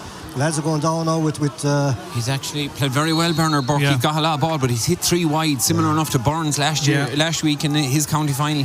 He made a huge ground and got on a load of possessions and just didn't get the finish, and he'll be a small bit disappointed with that. I see him shaking the head. More rooks developing, lads, as it did in the semi-final. Just players being out on their feet and getting tired and making little mistakes, which is developing to ropes. And as well, what we have now is getting cramps, like, they're bound, I suppose, because the matches are coming thick and furious, like, cramp here and a cramp there, you won't be able to run, like, and as Cyril said there's plenty of rooks, but like, I suppose at the moment Thomas's are winning them rooks. It's still anyone's game, 14 points to 13.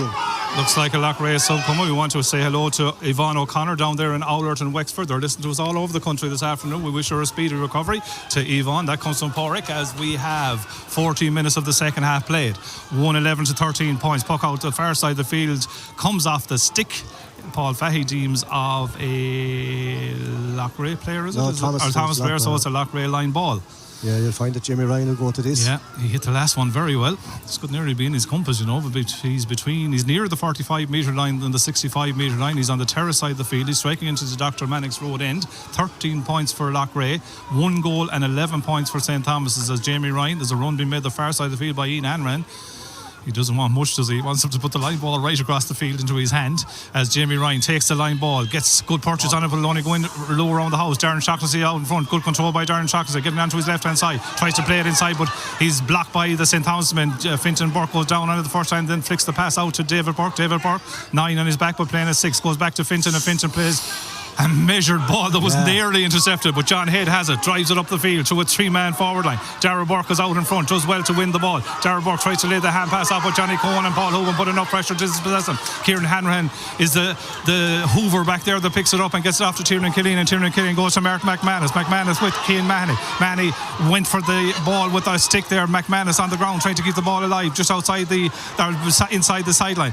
David Burke though is the man that goes in and wins the ball, gets the pass off into Victor Manzo. Every ball is being contested in this county final. Off to Evan Duggan. Evan Duggan thought of hitting it the first time, but there was nothing to hit up front. He has to go short up the line. Toshien Flannery, who's robbed by Neil Keary. Neil Keary half hooked, only puts it then as far as Bernard Burke.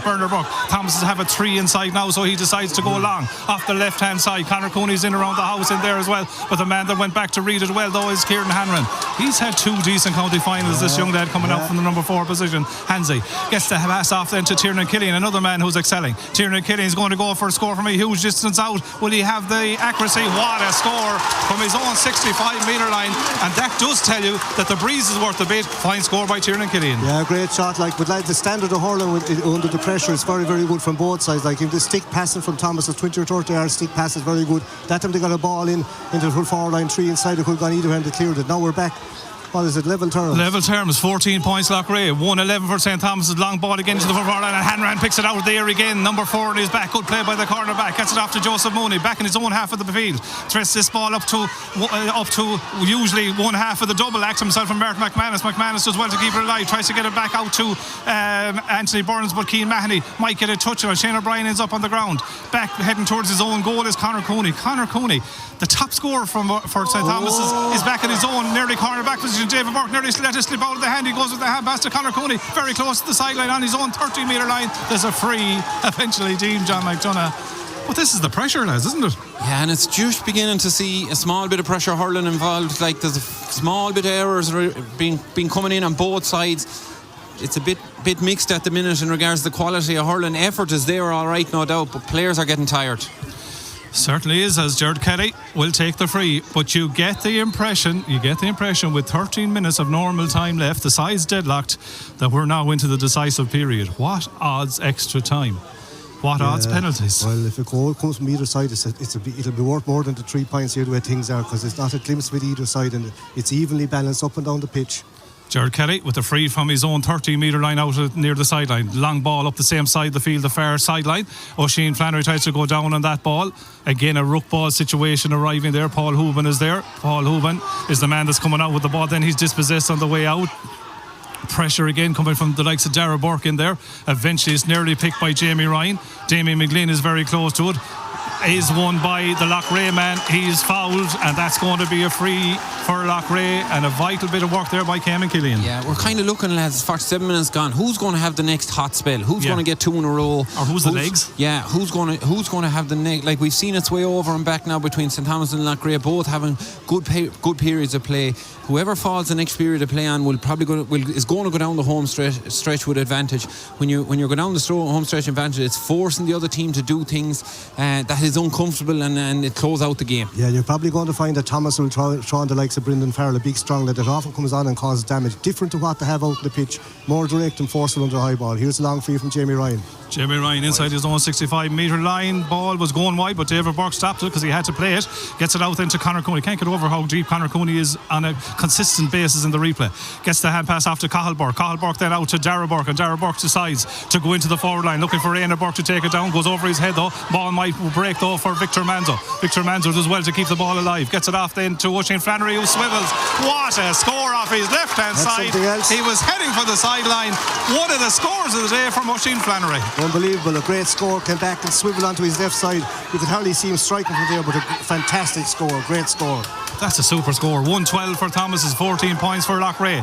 Puck out taken down towards and taken by Darren Shaughnessy. Darren Shaughnessy getting away from Evan Duggan. Gets it inside, but I think the wires were crossed because Anthony Burns had come infield and the ball went outfield, and Fintan Burke picks it up, and Fintan Burke drives it down the sideline, the same sideline. Cayman Killian beats Mark Caulfield to it. Goes back to Jamie Ryan. Jamie Ryan decides to send a long high crossing ball, looking for McManus again under the high ball ahead of Kieran Mahoney. McManus is there vying for possession with Keane Mahoney. No freeze to the referee. Darren Burke goes back into it and is picked up by David Burke. David Burke ends up being pushed to the ground. Again, no free as we play on, and it's won by Mark McManus. Mark McManus bearing down a goal. Offloads the pass. This is going to be the county final. Burns shot saved brilliantly. A diving tackle by Fintan Burke. He took the sliotar into his leg. Brave play by Fintan Burke. We go back for an advantage and a free into Loughrea. Yeah, Dara Burke is going to get penalised for overuse of the whip. He leathered a few times there going in. He was happy enough to give away the free. The goal chance still came. Burns, Fintan Burke did very well to get across, put his leg to it, I think, and blocked it out. Great block. But St. Thomas's will be happy just to concede the point here. They've yet to concede a goal in 6.5 county finals, as I was saying, but that was as close as what you'd get to it. Yeah, and they probably would feel, Thomas, that David Burke deserved a free out before that because he was torpedoed, but them kind of frees aren't coming, and this should put Loughrea back on level terms again, like, you know. But it was a chance of getting a goal really, but it was well blocked, you'd have to say. Yeah. Thomas's backline through the ball, and Fintan Burke dived in and, you know, took the full brunt. Fintan Burke was brave there, in fairness, because it was a goal saving shot. Anthony Burns, Mark McManus did everything right, as you said. It was a free. Eventually that's been called back for Neil Keary, but it was a goal scoring opportunity, but a chance for Loughrea to level the ball game again. Niall will tell us how many times they've been level in the contest. Over she goes, they're level. Yeah, 8 times by my reckoning they've been level, 112 to 15 points, but 9 minutes to go, lads, all to play for. Yeah, it's some game now, to be fair, for a replay. It's some game, it's tit for tat up and down the pitch, and there really is no separating them when you look at it. Like, it's 15 points to 112. 9 or 8.5 minutes of normal time left. If we have the World Cup, we could expect maybe 12 minutes extra time, but not here, I would imagine. Puck out, breaks in the midfield sector, a break of the ball, breaks back into the welcoming hurley stick of Dara Burke, being forced out the field, goes with the hand pass, but misplaced the hand pass. Darren Shaughnessy is on the ball, going through the centre forward channel. Darren Shaughnessy off the left hand side, striking from distance. Darren Shaughnessy over the bar from the turnover. Darren Shaughnessy gets his first score in a county senior final. Excellent score by the youngster, and that could be a crucial score. Yeah, it is a crucial score, like, because it kind of gives, you know, they're going to point up now, Loughrea, and they could go into the driving seat. Shades of last week's, Earl. Yeah. Still anyone's game. Still anyone's game. Loughrea pint up. O'Brien and the sub and David Burke getting to know each other there, just getting to slow down. You'd imagine this puck out will go Conor Cooney's direction. Caulfield and Conor Cooney on that far side of the field, but we'll be looking for a response from St. Thomas's, but they've been in this position so many times and came out on the better side of it. Puck out to the far side of the field for Conor Cooney and Oisin Coyle. Conor Cooney does well to bring it to the deck. He's fouled free to St. Thomas's. Like, it's known it's going there, and it's what can you it's another thing to try and do something about it.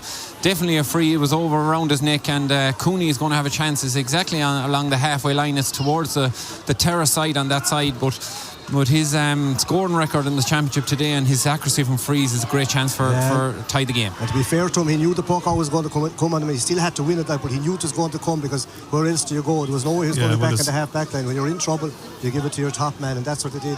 He's worked a free. It was a free, so it's still a pressure free now, though. Like, he's a good bit out. He's halfway line out near the sideline into the breeze. There's a gold plate on it. The go-to man for the puck outs is Conor Cooney. The go-to man for the big frees are Conor Cooney. It's his third point of the day. And you'd have to say quickly, Sir Donnan, Loughrea, if they were told that Conor Cooney would only get 3 points to county final with 7 minutes left, you'd be delighted. But they're 1 up. Not over yet, Sean. No. That's a huge pressure free. Like, needed to keep him in it in a difficult position, and he no problem to him, took it full advantage of and put it straight between the posts. Bernard Burke comes off after 53 minutes of the county final. Brendan Farrell is in. 16 points Loughrea, 113 St. Thomas. I keep saying it. What has extra time?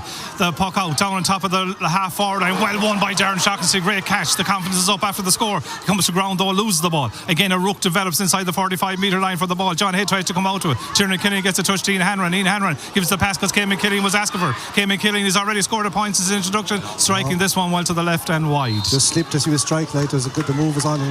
The first wide of the second half, lads, for Loughrea. 9 wides to 5. For who? Who was the 9 wides? 9 wides for Thomas's Loughrea 5. We're just talking here off here. Where's Shane Cooney, lads? Is he injured or something? He hasn't been seen for St. Thomas puck out today. here, lads, by Gerard Kelly. Victor Manzo takes it down with a stick. Whittle break into the path of Cayman Killian. Cayman Killian don't put under pressure, very close to the sideline, does well to recover, gets the pass back then to Ian Hanran. Ian Hanran in the left corner back position, gets a long ball downfield looking for Shane O'Brien to make headway against David Burke. Ball goes out over the line. Paul Fahey's the linesman, and that's our far side of the field. 5 minutes 20 seconds of normal time left. They are level in the replay of the 2020-2022 Sean even Brooks County Senior Championship final replay. 16 points to 113. What's lads on the draw? Have you got back to again, Farrell? 9-1 he got last week, he told us. Didn't tell us before the game though. Line ball by David Burke goes all the way in over all comers. It goes to Paul Hooban, the full back for Loughrea, and Hooban off the left hand side drives a long ball downfield looking for McManus again, who's the go-to man on their side of the field. Keane Mahoney and Evan or Aina Burke do enough to dispossess him. 2 players end up on the ground. One of them over the ball. Play as the referee. Tiernan Killian is in there. Joe Mooney is in there. Cathal Burke is down on his knees. Aina Burke is down on his knees. Jamie Ryan gets the ball up, and John McDonough signals somehow that someone touched the ball on the ground, free to the county champions St. Thomas's. Will St. Thomas's win their 5 in a row? Or will Loughrea win their first title in 16 years? We have 4.5 minutes left to decide that, and maybe longer. Conor Cooney to the 3. From what I can see, it was definitely a touch on the ground. Jamie Ryan just tried to get a quick pick on it and get off. If he got into his hand, he'd have a shot on goal. John McDonough was very close, and the first time is deemed to have touched the ball on the ground all day. Conor Head is about to come in. Yeah. Looks like Victor Manzo. He's limping his way off, so it's straight swap. Conor Head in for Victor Manzo. Conor Head would probably be a back. Yeah, he won't weaken the team down. Not a good hurler. No, good hurler. As I said, played in the schools game last Wednesday week for Rayfields against the Prez. As Conor Cooney stands over, this free is further out. The last one was on the halfway line. This one is about 1.5 meters inside his own 65 metre line into the breeze. Conor Cooney striking it. It's on its way. Look at that. It nearly went on Smidgen. What a score by Conor Cooney. Unreal, but he's doing that all the time for Thomas. You have to say that every day for the last 7 or 8 years, every day. Fantastic player. Conor Cooney. Here comes Loughrea. Fast puck out. Yeah, sharp puck out as well. 114 to 16 points. The county champions lead as Kieran Hanran took the sharp puck out, goes long into the full forward line. Burns goes up, ball broken away to him to Evan Duggan. Evan Duggan picks out Conor Cooney. Conor Cooney looks to go across his own half back line, goes to David Burke. David Burke use of the ball is good again up to Mark Caulfield, who slipped but still won it. It's the hand pass off to Aina Burke, or to Darragh Burke. Darragh Burke pulls on the ball instantly, but pulls it to the right hand side and wide. Yeah, but look the way they work the ball from the whole way up the pitch, all stick passes. Quick puck out to Tiernan Killian, who was loose in the half back line for Loughrea. 114 plays 116. Thomas is lead by 1. Keane Mahoney, did he foul Martin McManus? He didn't. Cathal Burke gets the ball out to Oisin Flannery. Oisin Flannery hits John McDonough, and that's probably the only way that was going to stop in the few minutes. Your thoughts on some of those decisions? It's very so he's not refereeing the foul play at all. That's the biggest thing. Here's Jamie Ryan. Jamie Ryan getting away with the ball, but there was a pull across him, freeing for Loughrea, a chance for them to equalise the ball game again as Loughrea go to the bench. Yeah, Jamie Ryan had broke through there, lads. There was no advantage, and Loughrea will be in since based on the alleged foul on Martin McManus. Am I allowed to say alleged, or am I allowed to say it was a straight foul, what I seen in my eyes? And he came back here. Ryan was going to break through and cross the 45. Probably to put it over the bar. He's left with a free to Neil Carey just inside the 65, about 60 yards out. This is to tie up the game. Am I right in saying that? It is. And we're running into the 28 minutes. Tom Hooven's gone down there now, too, as big, strong, kind of direct kind of a hurler if he gets a paw on it at all. He's in, and Anthony Burns is the man that's been taken off. 28 minutes gone in the second half. Neil Carey striking from out the field. He's put it wide. You see, that's where the advantage, Loughrea would have preferred the advantage for Jamie Ryan to get a shot at goal, but it leaves a point in it. That's pressure for you. That's the pressure Conor Cooney felt and dealt with two huge frees and possibly a change in the game here now. 16 points for Loughrea, but 114 for Thomas's. 2 minutes left, and I suppose a few minutes injury time, but that's a big let off.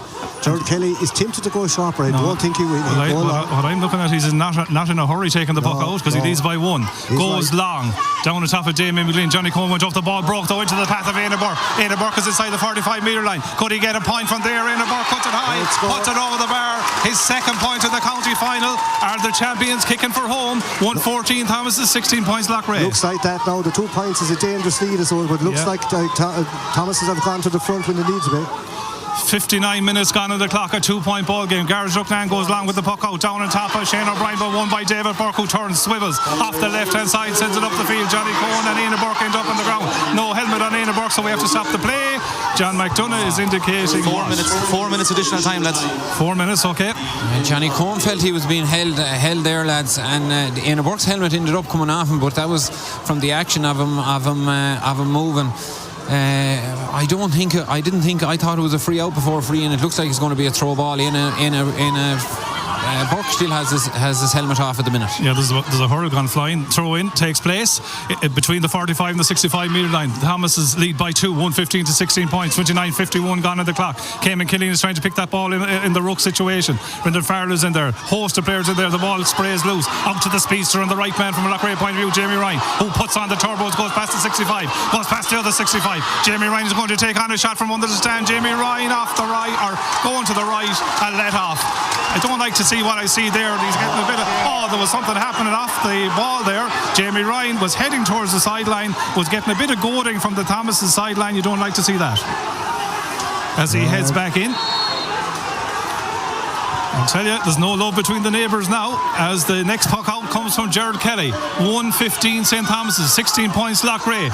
Ball down on top of Johnny Cohen, taken away from him by Ian Hanran. Hits the deck, picked up by Neil Keary, who's awful deep as well. Back to Paul Hooban, and Paul Hooban gets ready to come and attack again. Oisin Coyle, is there scores in Loughrea to equalise or maybe go further in the game? Shane O'Brien tries to get a touch on it. Fintan Burke tries to get a touch on it on the ground. We have 16 points and 115 on the board. We have 1 minute of the additional 4 to play, or play it I should say. 3 minutes left as Cathal Burke recycles and reclaims the ball, strikes it up the stand side of the field. It goes out over the line, nearly caught by a Stewart.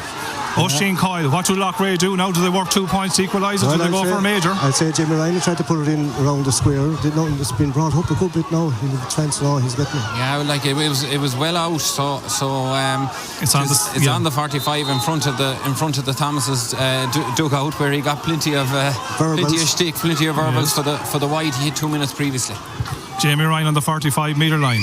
He's been hitting these well all day. Hits this one well as well. Is it going to be kept in play though? Goes in around the house. Keane Mahoney takes it down. Dealt with by David Burke. Tries to make inroads. Coming out near his end line. Gets the ball out, but not that far. Only to Merritt McManus. McManus out to Tiernan Killeen. Tiernan Killeen on the 20 metre line. Can he bring us back to a 1 point ball game? Can he wash? What a score from there. He's standing on the sideline. Tiernan Killeen's third point of the day. 31:52 played on the clock. 17 Loughrea. 115 for St. Thomas's. And he won the county final. Yeah, want to watch the board, lads, to see how many minutes injury time. 4. So we played half and we played 2. The puck out is long by Jared Kelly. Down on top of the big man Caulfield. Hits the deck. Who's onto it? Éanna Burke is favourite to win it, but Tiernan Killeen keeps the pressure on him as well. Ball very close to the sideline over there. 3 or 4 players go in. It's a line ball to Loughrea. 32:17 played on the clock. 115 for St. Thomas's, which is 18 points. 17 points for Loughrea. 1 point between them. Yeah, Jamie Ryan will go for this now. I know he's a long way out. He's trying to get up the field, and the Thomas will mark man to man. I'd say David Burke, he's kind of going to loose man again. He'll try to read it. No better man than him. Point down. Not much he can do when he get it up the pitch. Sean Riley's listening to us in San Francisco. Anthony Maher is at home, will listen to us as a sprained ankle. Mike Hines, Mickey Joe from Mike Cullen is listening to us in Boston as the line ball goes up to the 45 metre line. John McDonough James is a free out to St. Thomas's. Could that be the crucial moment? Because Conor Cooney is going to go back to hit the free. We have played 32:59. It means we're into the last minute of the additional time. Thomas's lead by 1. They're on the verge of the 5 in a row. The men from Peterswell, Kilcreast and Castledaly both have the town a finish left in them. We saw last week they had a finish when they equalised the ball game. Yeah.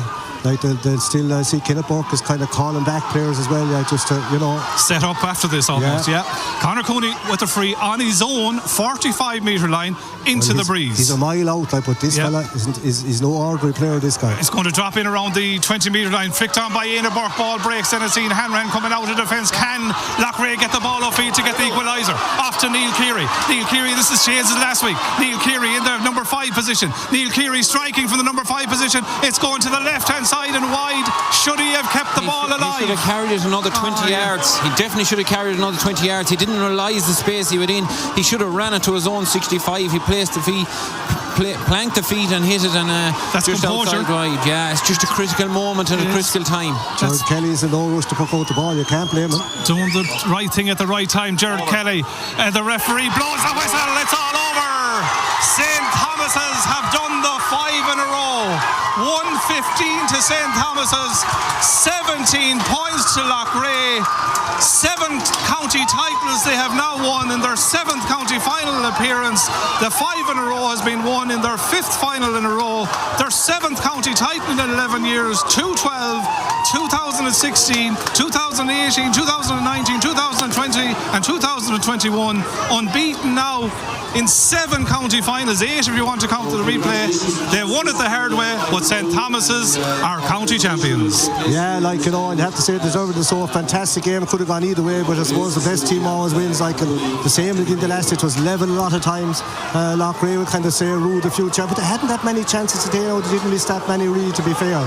Anyone's game, with Thomas have won again, and now it was a drive for 5 this year. Now there's going to be a drive for 6, and who's to say who's going to stop them? Fantastic club team, and I only hope that they go on and kind of do themselves credit on the outside. They're well capable of beating the Northern team and going the whole way in the Club All-Ireland, because last year to me their best game was probably the game that they got beaten. It was a sickener. So they've gone through all that. To be fair play to them, the whole armour back again, and they'll go from strength to strength.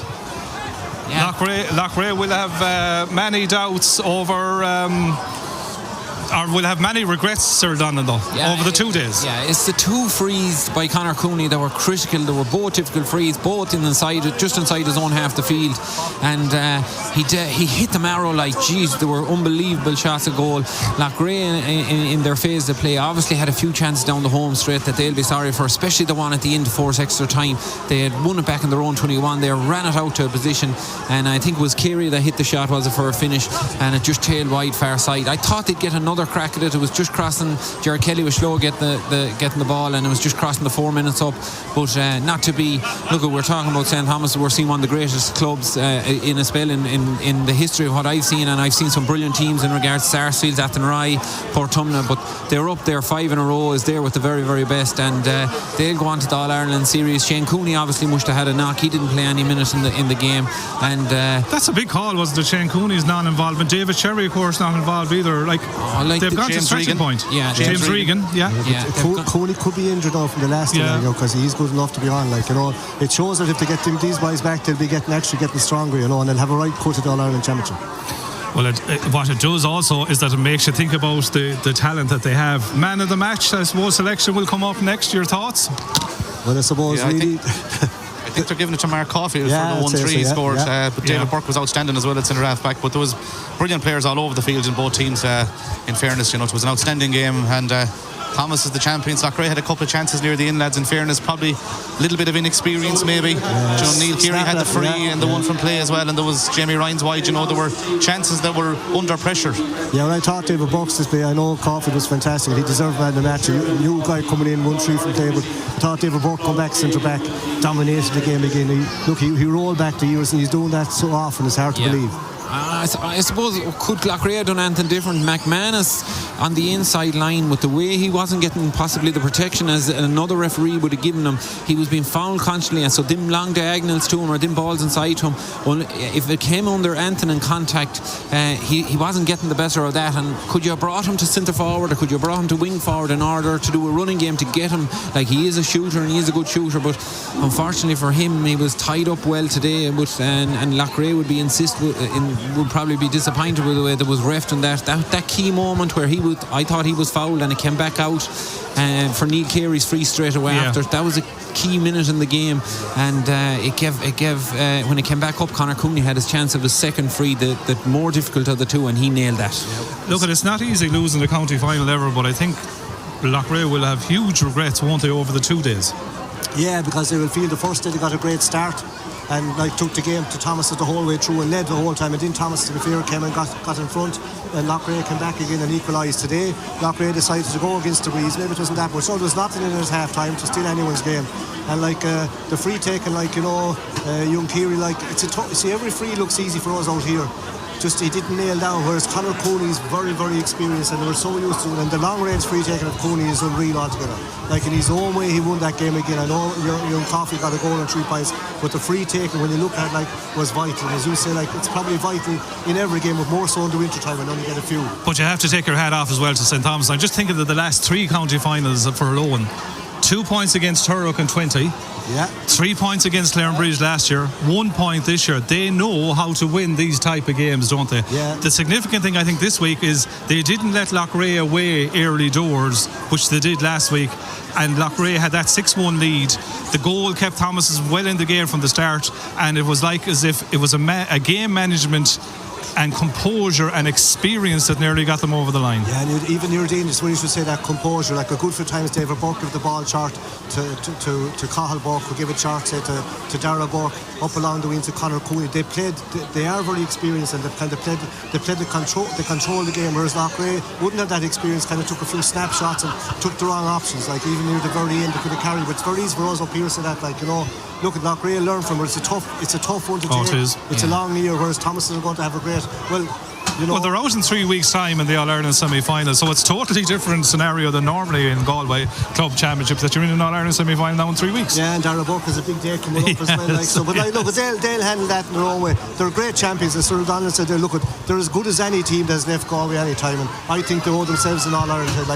Winning 5 in a row, I think they're going to win another Club All-Ireland this year. They're well able, and with the lads coming back, they'll only get stronger. Yeah, Loughrea will be disappointed, but they're a fine team now, and they've shown that they can compete with the best. There would have been question marks. They would have been doing well during the year, and there would have been question marks about obviously, are they real contenders? I see them as real contenders now. They won't lose too many out of that team.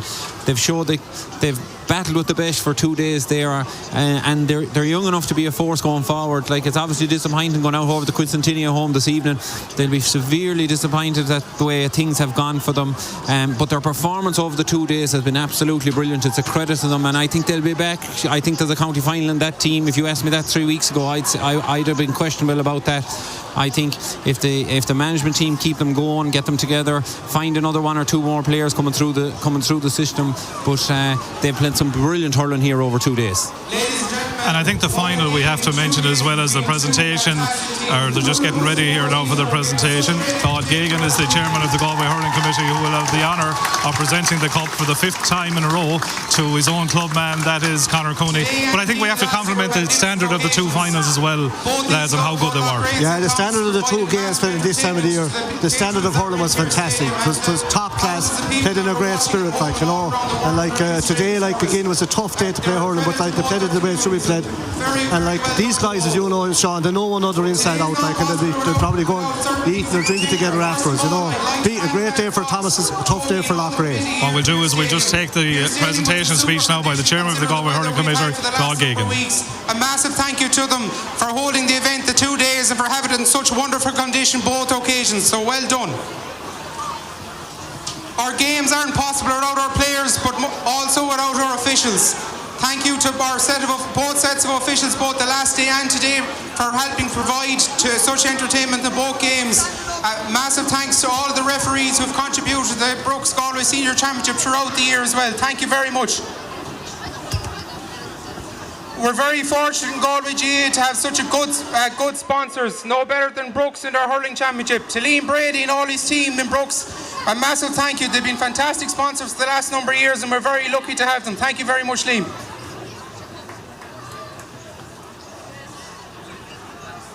I'd like to call on Liam Brady to present the man of the match. And today's man of the match is number 6 for St. Thomas's, Mark Caulfield.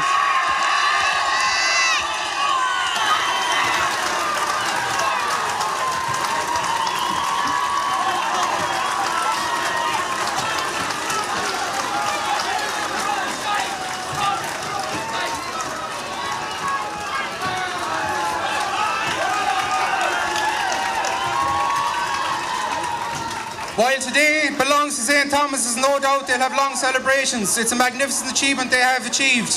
However, the 2 games that we've had over the last 2 weekends have been a credit to both teams. To Loughrea, it's very, very difficult to lose in the circumstances in which you did. But you're a magnificent team, magnificent community. Loughrea has really got behind this team all year, and I have no doubt that you'll be back again to compete for the Tom Callanan Cup again next year. I'd also like to welcome the Callanan family here today before we present the Tom Callanan Cup. It's fantastic to have representatives here to remember Tom. Finally, without further ado, I'd like to present the cup to Conor Cooney.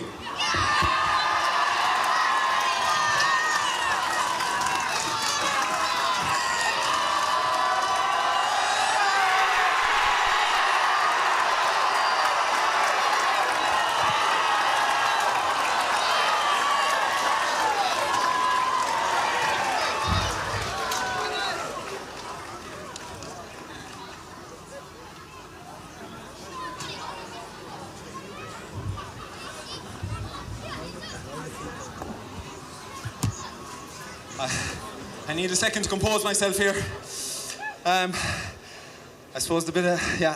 Tá an áasar, an Conchag Loughrea, Sunfern, Levermash!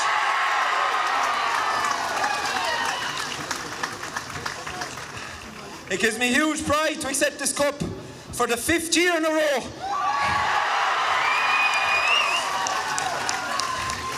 On behalf of an absolutely exceptional group of people, days like this don't come along easily.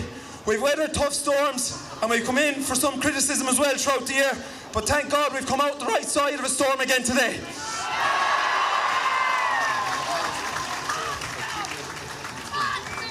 I'd like to acknowledge Loughrea for an absolutely outstanding 2 games. It was epic the first day and hard fought again today.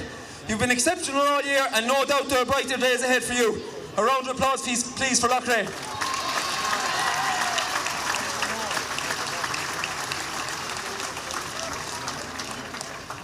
I'd like to thank John McDonough and his officials for a tough, hard-fought match there. It was helter-skelter, but it was hurling at its best, and it was tough, it was manly, and I'm sure it was enjoyable to watch, so a big round of applause for them.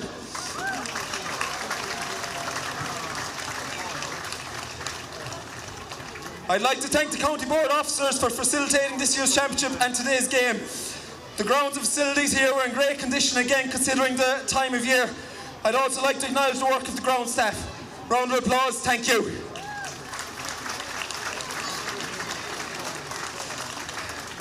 Thank you to Carol Gannon as well as her 2 sons, Martin and Tomas, who kept us fed throughout the year.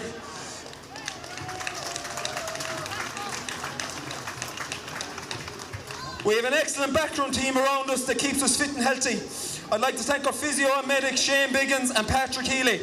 I'd also like to remember Patrick's father, John, who we lost this year. He was a former chairman of the club, and I'm sure he's a proud man today.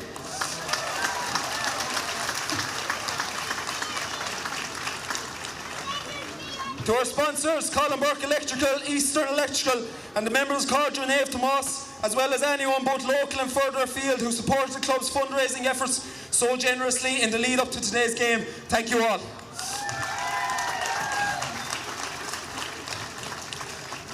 Thank you to our club executive who've done so much good work for the club over the last number of years. I'd like to thank especially our club chairman James Gagan, club secretary Maureen Duggan and treasurer Darren Burke.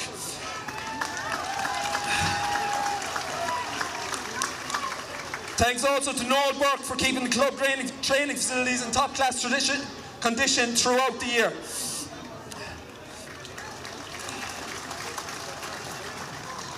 To all of our teachers, coaches and volunteers who have encouraged and supported us from a young age. Without your guidance and support, we would not be here today, so thank you.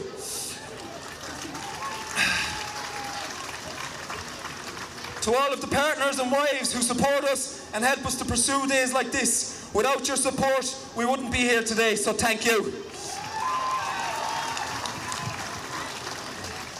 To our stats team of Mike Garrity, Adrian Burke and Michael Fallon, thank you for all your support, input and analysis throughout the year. I've mentioned him before, and how he's always one of the first men to the training ground every single day, and that hasn't changed one bit. Thank you for your help to our kit man, Paddy Nyland.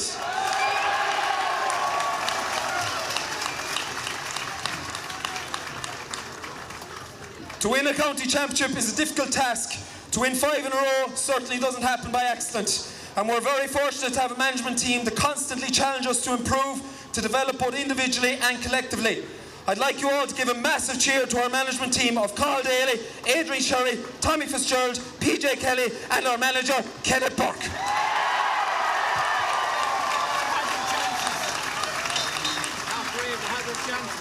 Finally, to all our supporters who come out again in force to support us, thank you all. We couldn't have done it without you, and we'll see you later on.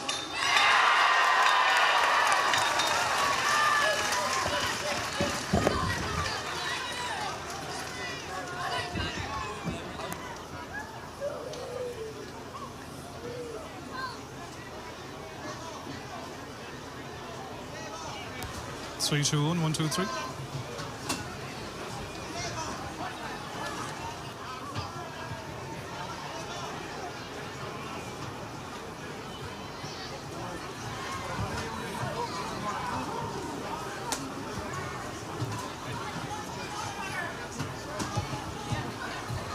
So we have the presentation done, and what we'll be doing then is we'll be starting our series of interviews here with the stars that have been involved in this county final success. And I'm delighted to be said that the first man that's coming in is Conor Cooney, and Conor Cooney is a man that has created a little bit of history this afternoon, because Matt Hackett was a famous name from Castlegar history down through the years, and Matt Hackett was the man that received the county championship for the first time in five occasions, and Conor Cooney has actually done that right now as well. So Conor Cooney is here and ready to talk to us right now, as the captain of St. Thomas is here beside us. Cyril Farrell is also here as we look out onto the pitch. The rain has come, the seagulls have come. Loughrea have sportingly waited on the field and they've just gone in right now. Cyril, I suppose when you look at them, the effort that goes into winning a county championship is something else. Yeah, you might come over here and welcome the captain, Conor Cooney. Conor, you're nearly, I think, used to this happening every day, every time you play in a county final. First of all, well done. Thanks very much, Sean. I don't think you ever get used to it now, but look, it's a great day for the parish, it's a great day for the team and everyone that supported us, and yeah, look, we're just very proud. A little bit of history. Matt Hackett was the last man that captained a winning team 5 times in a row with Castlegar, and they're 5 in a row. You've notched that little bit of history as well, so it's a nice little niche. Yeah, look, it's a nice personal thing, but look, I'm just a lad that lifts the cup and says a few words. If you look at when you looked out there today, the leaders that stood up, like Mark Caulfield, he moved from centre back there today, and he was man the match at wing forward. Like what a man! Like David Burke coming out there, snapping balls out there, just a born leader. You know, guys throughout the field just driving it on constantly, and you know, it comes out in days like today, the big days, but it's constantly being driven and training, and people are constantly challenging each other and driving it on, and I think that's what keeps it fresh and keeps us moving forward. Is that where the hunger comes from then? Because this is not easy. This is a long, hard campaign. There's 2 tranches of players, obviously. There's the county final, or the county players who you are one who play all year long. There's the club players who have to wait for this to happen. But that hunger is amazing, isn't it? Yeah, look, it is. But look, it's a very motivated group, and I suppose we're very fortunate that that it keeps being refreshed year on year. Like the young guys that came in there today, like, you know, they're getting their chance now. And the team, I think someone put to me a few years ago that the team is evolving constantly, and he was dead right. And look, you've seen the influence that they've had there today. You know, Victor, John, Mark knocking around for a few years, and they're constantly challenging the guys that are probably there and established a little more. And look, at that keeps it fresh as well. How did you manage the week? Yeah, look, at the management deserve huge credit. We trained on Wednesday, and I suppose there wasn't an awful lot. We didn't get too hung up on things. The lads went away. Everyone did their homework. The management analysed Loughrea, looked at what we did well, looked at what we could have done better, and they gave it to us in a nice, concise way. And I suppose we knew that we gave them a massive start early on last week, and we thought if we if we shut that down a bit more throughout the game, we probably did okay. So yeah, look, I suppose we've a confidence in ourselves as well that we've been here before. We've been in tough places throughout the year, but we always will. Well, look, we try to find a way whenever we can, and we've done that again today. Without Shane, your brother, today as well. I mean, you went to the well. No David Cherry, no James Regan. Yeah, look, we've lost lads. You know, I could list off a ream of lads who we've lost through injury and different things. But like I said, there are guys stepping up there. If someone falls, there's someone else to step into the place and take his place. And I think that's a real strength of the group, that there's always someone there to step up and drive things on again. Conor, thanks for coming up to talk to us, and well done. Thanks, Sean. Cheers. Well done. The next man, geez, sir, they're getting bigger. The next guy that's coming in is Mark Caulfield. Mark. We thought Conor was big. Yeah, God almighty. Sure, there's no wonder you were scoring so much out there. First of all, well done. County Championship and a dream final for you. Yeah, I suppose it's the first final I've started. I've been around a while now, so it probably hasn't sunk in yet now. The last few years been like coming on as a sub and stuff. You're trying to battle hard, like, but yeah, I was kind of surprised I got to start, I suppose. When did you know you were on? Well, I got a call Wednesday about going up and forwards, and that kind of took me by surprise. But that's where I was meant to be a start here, so I suppose I just had to. It's not new, like, I suppose, and like we've got our chances. You can't complain about where you are. You just have to get on with it, you know. Yeah. Talk to us a bit about that, Mark, because it's not easy being a panel member. Okay, the thing is going very well. You've won 5, you've won 7 county medals since 12. But to keep yourself right, I suppose when the chance then comes, you have to take it, don't you? Yeah, because like even you might get a start, and even the last day I was kind of disappointed with my forwards. I let the nerves kind of get to me, and like today now it felt like the tension was kind of gone, and the experience last day definitely helped. But yeah, it's great to, like, everyone on that panel. There's so many more lads that have the potential to start. We're blessed with a strong panel there, like, so could be anyone that can come in and make a difference, you know. Talk to us a bit about the goal. I mean, Conor Cooney did Herculean work. He burst through 3 tackles, came through, laid the ball off to you. You must have been delighted with the finish. He was hard. I remember it.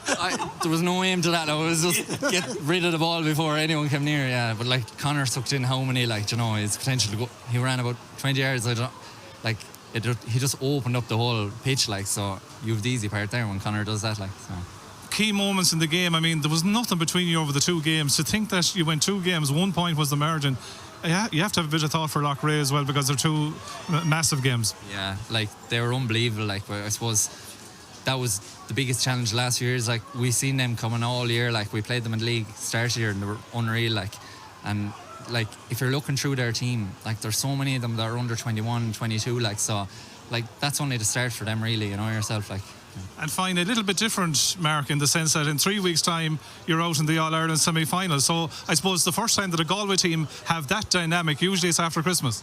Yeah, well, I suppose we just have to. No, I don't mind. Like, you're better off than having a big long break. You want to have a few days off and then get straight back into it, like that. Will you stay on the forwards now? You'll ask Kenneth. I don't know. I don't mind. As long as I get a start, I don't mind. Yeah, you don't mind. Thanks for coming up to talk. Well done, Mark. Well done. Cyril Donnan and Cyril Farrell are still with me here. I mean, when you see the physical size of that guy, but to come into a county final, hit 1-3 is unreal. You look at Conor Cooney coming down. What is this early? 6'3" or 4, yeah. Conor Cooney. This lad must be 6'6" or 6'7". Fine cut of a man. But as he said there, Sean, he's been around a while, on and off, and today he took his chance. Like. Yeah, I was very impressed with his interview. Like, the honesty of it, the nerves he spoke about the last day, like, it's all things that you probably don't get from players, but it's part and parcel. And I was thinking, he was saying his first county final to start, and Loughrea had 15 or 13 of those. Possibly it was a huge occasion for them as well, and to think that nerves and how they dealt with that was very, very impressive as well. Look, we can talk about St. Thomas's all day. They've been unbelievable ambassadors for hurling and ambassadors for Galway hurling, and like, are we ever going to see the small club do something like this again? Very hard. It's very hard when we see the way underage structures in Galway, the smaller clubs, the rural clubs struggling as such. But they'll be delighted. They have to worry about a wedding now in 3 weeks' time. However, Dara Burke and Sean are going to deal with that, but that's up to themselves. And I thought it was nice to hear him say it too. Like, I asked him, like, when did he know he might be playing, and he said that they rang him Wednesday to say, what would you think about the forwards? Others are put it into his head, like, you know, which is a good thing, like, because he's mature enough. Okay, he did admit he was nervous the first day, but he wasn't nervous the second day, like, you know. And Well, I know under what height is he? 6'6" or 6'7"? Gerald Kelly come in here as well, the goalkeeper. You got At no least phone he said calls it's a during the week normal that should be height going up anyway. in the forwards like Mark Caulfield or anything, did you? Jeez, no, I definitely didn't. Anyway, I tried that before and it ended in a red card in 2016. So you said to hell with that. I think that was the last time I played outfield for the seniors anyway. Listen, well done. Are you realising what you're doing here? I mean, 5 county titles in a row, 7 since 2012. This is dream stuff, isn't it? Yeah, I suppose it is dream stuff, but we put in the hard work. If you work hard, you get the rewards. Good few challenges there during the year. Tullamore hammered us, but on that and right. Loughrea put us up to us to 2 days. Only a pint in it, really, like. I don't really know after that. It was just hard work and trying out new things, trying to keep it fresh. We tried out new things all during the year. Went against us, went for us. It worked out today. The one thing that strikes me though, Jared, is there's a composure, isn't there, about what you do? I mean, Conor Cooney nailed 2 huge frees there. Near the end, the right options were taken. Does that come from experience as well? I suppose when you have the likes of Conor and David playing, they have any amount of composure. They've played in big games, plenty of big games. I suppose I'd be seen as the hothead on the team, so they're all trying to calm me down. I don't know. No, you're not doing much wrong now to be fair. Well, no goals, and what is it? Is it nearly 7 county finals now, including the replay? That's some record. It is. We had a good mix of goalies too. I think we had 4 or 5 goalies in there in between as well. So we were leaky there at the start of the year. I know we let 10 goals in the group, but we were trying new things. We were willing to try them and we were conceding, but I don't know. I think we've 1 goal in 9 knockout games or something like that. So you can't. No goal now in the semi-quarter or the 2 finals. That's huge. The last 2 years as well. Yeah. I don't think it was 1 and 9, and that was our own fault. I messed up one against Kilkenarden, I think, last year or the year before. So tell us a bit about the change in role of the goalkeeper as well. I mean, shot saving obviously is important, but puck outs now are becoming huge, aren't they? And recycling of the ball. And they're big, all right. I do hear you trying to analyse them there on the radio. Sir Donlan's mad trying to figure out what I'm doing. And He's a goalie coach, you know. I'll tell him the goalie coach is right. I'll tell him the secret because I don't know what I'm at myself. So if I can't figure myself out, he definitely won't figure me out. So that's how you keep him thinking. Yeah. We have to keep it mixed up because obviously we get success off some puck-outs and teams on us and that, so we've come up with something new. And that's maybe in the group games, made a few mistakes on puck-outs and they came back and got goals. So we tightened it up from the quarter final on and worked well. What about the year ahead now? Two big games coming up. In 3 weeks. Well, I didn't look past today, to be honest, but should we all seen the Ballyhale game? We're all hurling in. I probably made a mistake in the last 21. Probably shouldn't have moved when TJ took the shot. I couldn't see with Finlay in my way, so that was a big driving factor for me to get back to the county final this year and try to get back to All-Ireland semi-final, was to rectify that mistake. I took it on myself. Bad mistake. Made a hero of TJ. But we're here now again, and I know who we're going to play, but I'm looking forward to it. Probably Schnock Deal, I'd say, in the semi-final. They haven't done the final one yet, but they're probably going to come out, the crowd from Derry. Yeah, that's sure. I don't think we ever played them, did we? No, No, Cushendall. No. Not That's refreshing honesty, where you say, look, I put my hand up. We have to right that wrong. Oh, yeah. We had a meeting between myself, Kenneth, I think Adrian and Carl there, and I put my hand up. I said, we're all hurling in. Oh, yes. Finlay stood in front of me. I probably shouldn't have moved. TJ stuck the ball in the net, cost the final spot. So I worked hard there. Try to be first one at the end if I can. I know it's packs and puck-outs and stuff, but that was a huge mistake. But I'm going to try and rectify that, hopefully. I got us well rectified now. Jared, go on. Fair play to you. Thanks for coming up. Go down there and enjoy the fun. Evan Duggan is next in here. Evan. You're getting used to this, Evan, now, you know. You can never get used to it. You can never ever get used to it. Tell us a bit about this. Was not simple, sure it wasn't. Jesus, no. They're definitely the toughest team we've played in the last few finals. They have everything. They have pace, serious pace, and the 2 boys inside cause havoc for every team across the year. But yeah, look, we just had to dig deep. Simple as. Key moments today, maybe not letting them away with his biggest start. He started well. Yeah, that was the objective now, right? We put ourselves at the bottom of the hill last week before he started climbing it at all. So we wanted to start in the front foot, and we kind of did that. And then same in the second half. Don't let them get momentum. Just try and nullify it, but it was tough. Half time, what was the mood like? You still had to face the elements in that second half. Yeah, we were happy enough. We let a few balls go straight down on top of their sweeper, which was Johnny Cohen, and we kind of made a hero out of him there for about 10 or 15 minutes. But we were kind of a bit sick that we didn't get a few more scores. But then again, there's another 30 minutes of hurling. You know, you just have to forget about it. There's no point thinking about it. Just stay going. And there was 30 minutes in us, and that was it. Goal was crucial, wasn't it? A goal in these type of games, these county finals. When you look back, Evan, at the scores in county finals, like, you never see a team running away with a county final, so a goal is a huge score. Massive score. We kind of needed it at the time as well, you know, to really push us on and get that kind of a bit of a lead. You know, it was only 2 points at the time, but 2 points in that game was 5 or 6 points in another game, like. So it was a huge score, and Mark took it well alright. Key moments in the year when you're looking back now, I know you're only after coming off the pitch, but turning points? Turlockmore, they give us a good scalping, and there was a lot of questions asked within the group, and, you know, within ourselves, everyone had to, you know, 15 points getting betting in the group when there was everything to play for, like. And then Clarenbridge the following game had to win it. I say it, that was nearly straight afterwards because you were under pressure in that game, 10 down. Massively under pressure. And we lost David in that game as well after 10 or 15 minutes, like, and it was kind of, you know, man or mouse stuff, so we kind of pushed on, and I think that was the turning point in the year. Probably the turning point, was it? Definitely, yeah. I would say so. Well, we don't want to let you go down. Thanks for coming up to us. Well done, Tev, and Doug. Say hello to your mother as well in the background team. Come into us here, John Head. Sit down. How are you, John? We're getting a few of the younger lads this time, I see. First of all, well done. We know all the old faces. You're a new lad here. It's taunting things sometimes. You come into the squad and you're looking at players like Dave Burke and Conor Cooney and Fintan Burke, and you're looking up to them. Like, I think it's just kind of, you need to pull your weight. You need to do your bit, even off the pitch. Go to the gym and just carry the team. Like, I was stepping in for like Shane Cooney and David Sherry this year. Obviously a massive thing to do, like, but they've been two huge players the last 6 years at Thompson's. I was trying to build on my own game and try to match their level. So, not easy, like, to be fair. It's not, like, even today it's definitely the toughest match I put down in a long time, because Loughrea, they're a great team. Even the last day they stepped up a level again today. Like, they brought new things, they threw everything at us, and we just thank God we dealt with it. We're just come out on top. That winning environment and winning culture that, say, you as a younger lad are going into, that has to be a platform on which you drive yourself, but everyone drives each other, don't they? It is. It's just when you see everyone else winning around you and you're 17 years of age and you're just watching on the sideline, but you want to be there and you want to make that team, so you'll do whatever you have to do to get there. And obviously it's a tough thing to do when you're competing against lads that are top class hurlers in Ireland. But if you just put your mind to it, put your head down, you'll get there. Yeah, John, what's it like to go in on that panel, say, as a young lad, as you say, seeing all the stars ahead and trying to get on? It's not an easy thing to do, obviously. You need to change a lot of things. You need to change your diet, your gym work. Yeah. You just need to respond to everything in a good way and just take it as it comes. Just keep your head down and don't get distracted by anything around you. That's all I do now. There's a lot of sacrifices, but days like this make it all special, don't they? Looking out on the field there, 5 county championships in a row. You guys don't appreciate this. Like, I think it's my 4th one now. And it's at the age, well, 3rd one at the age of 21. Like, there's lads there, my friends are fully committed to hurling.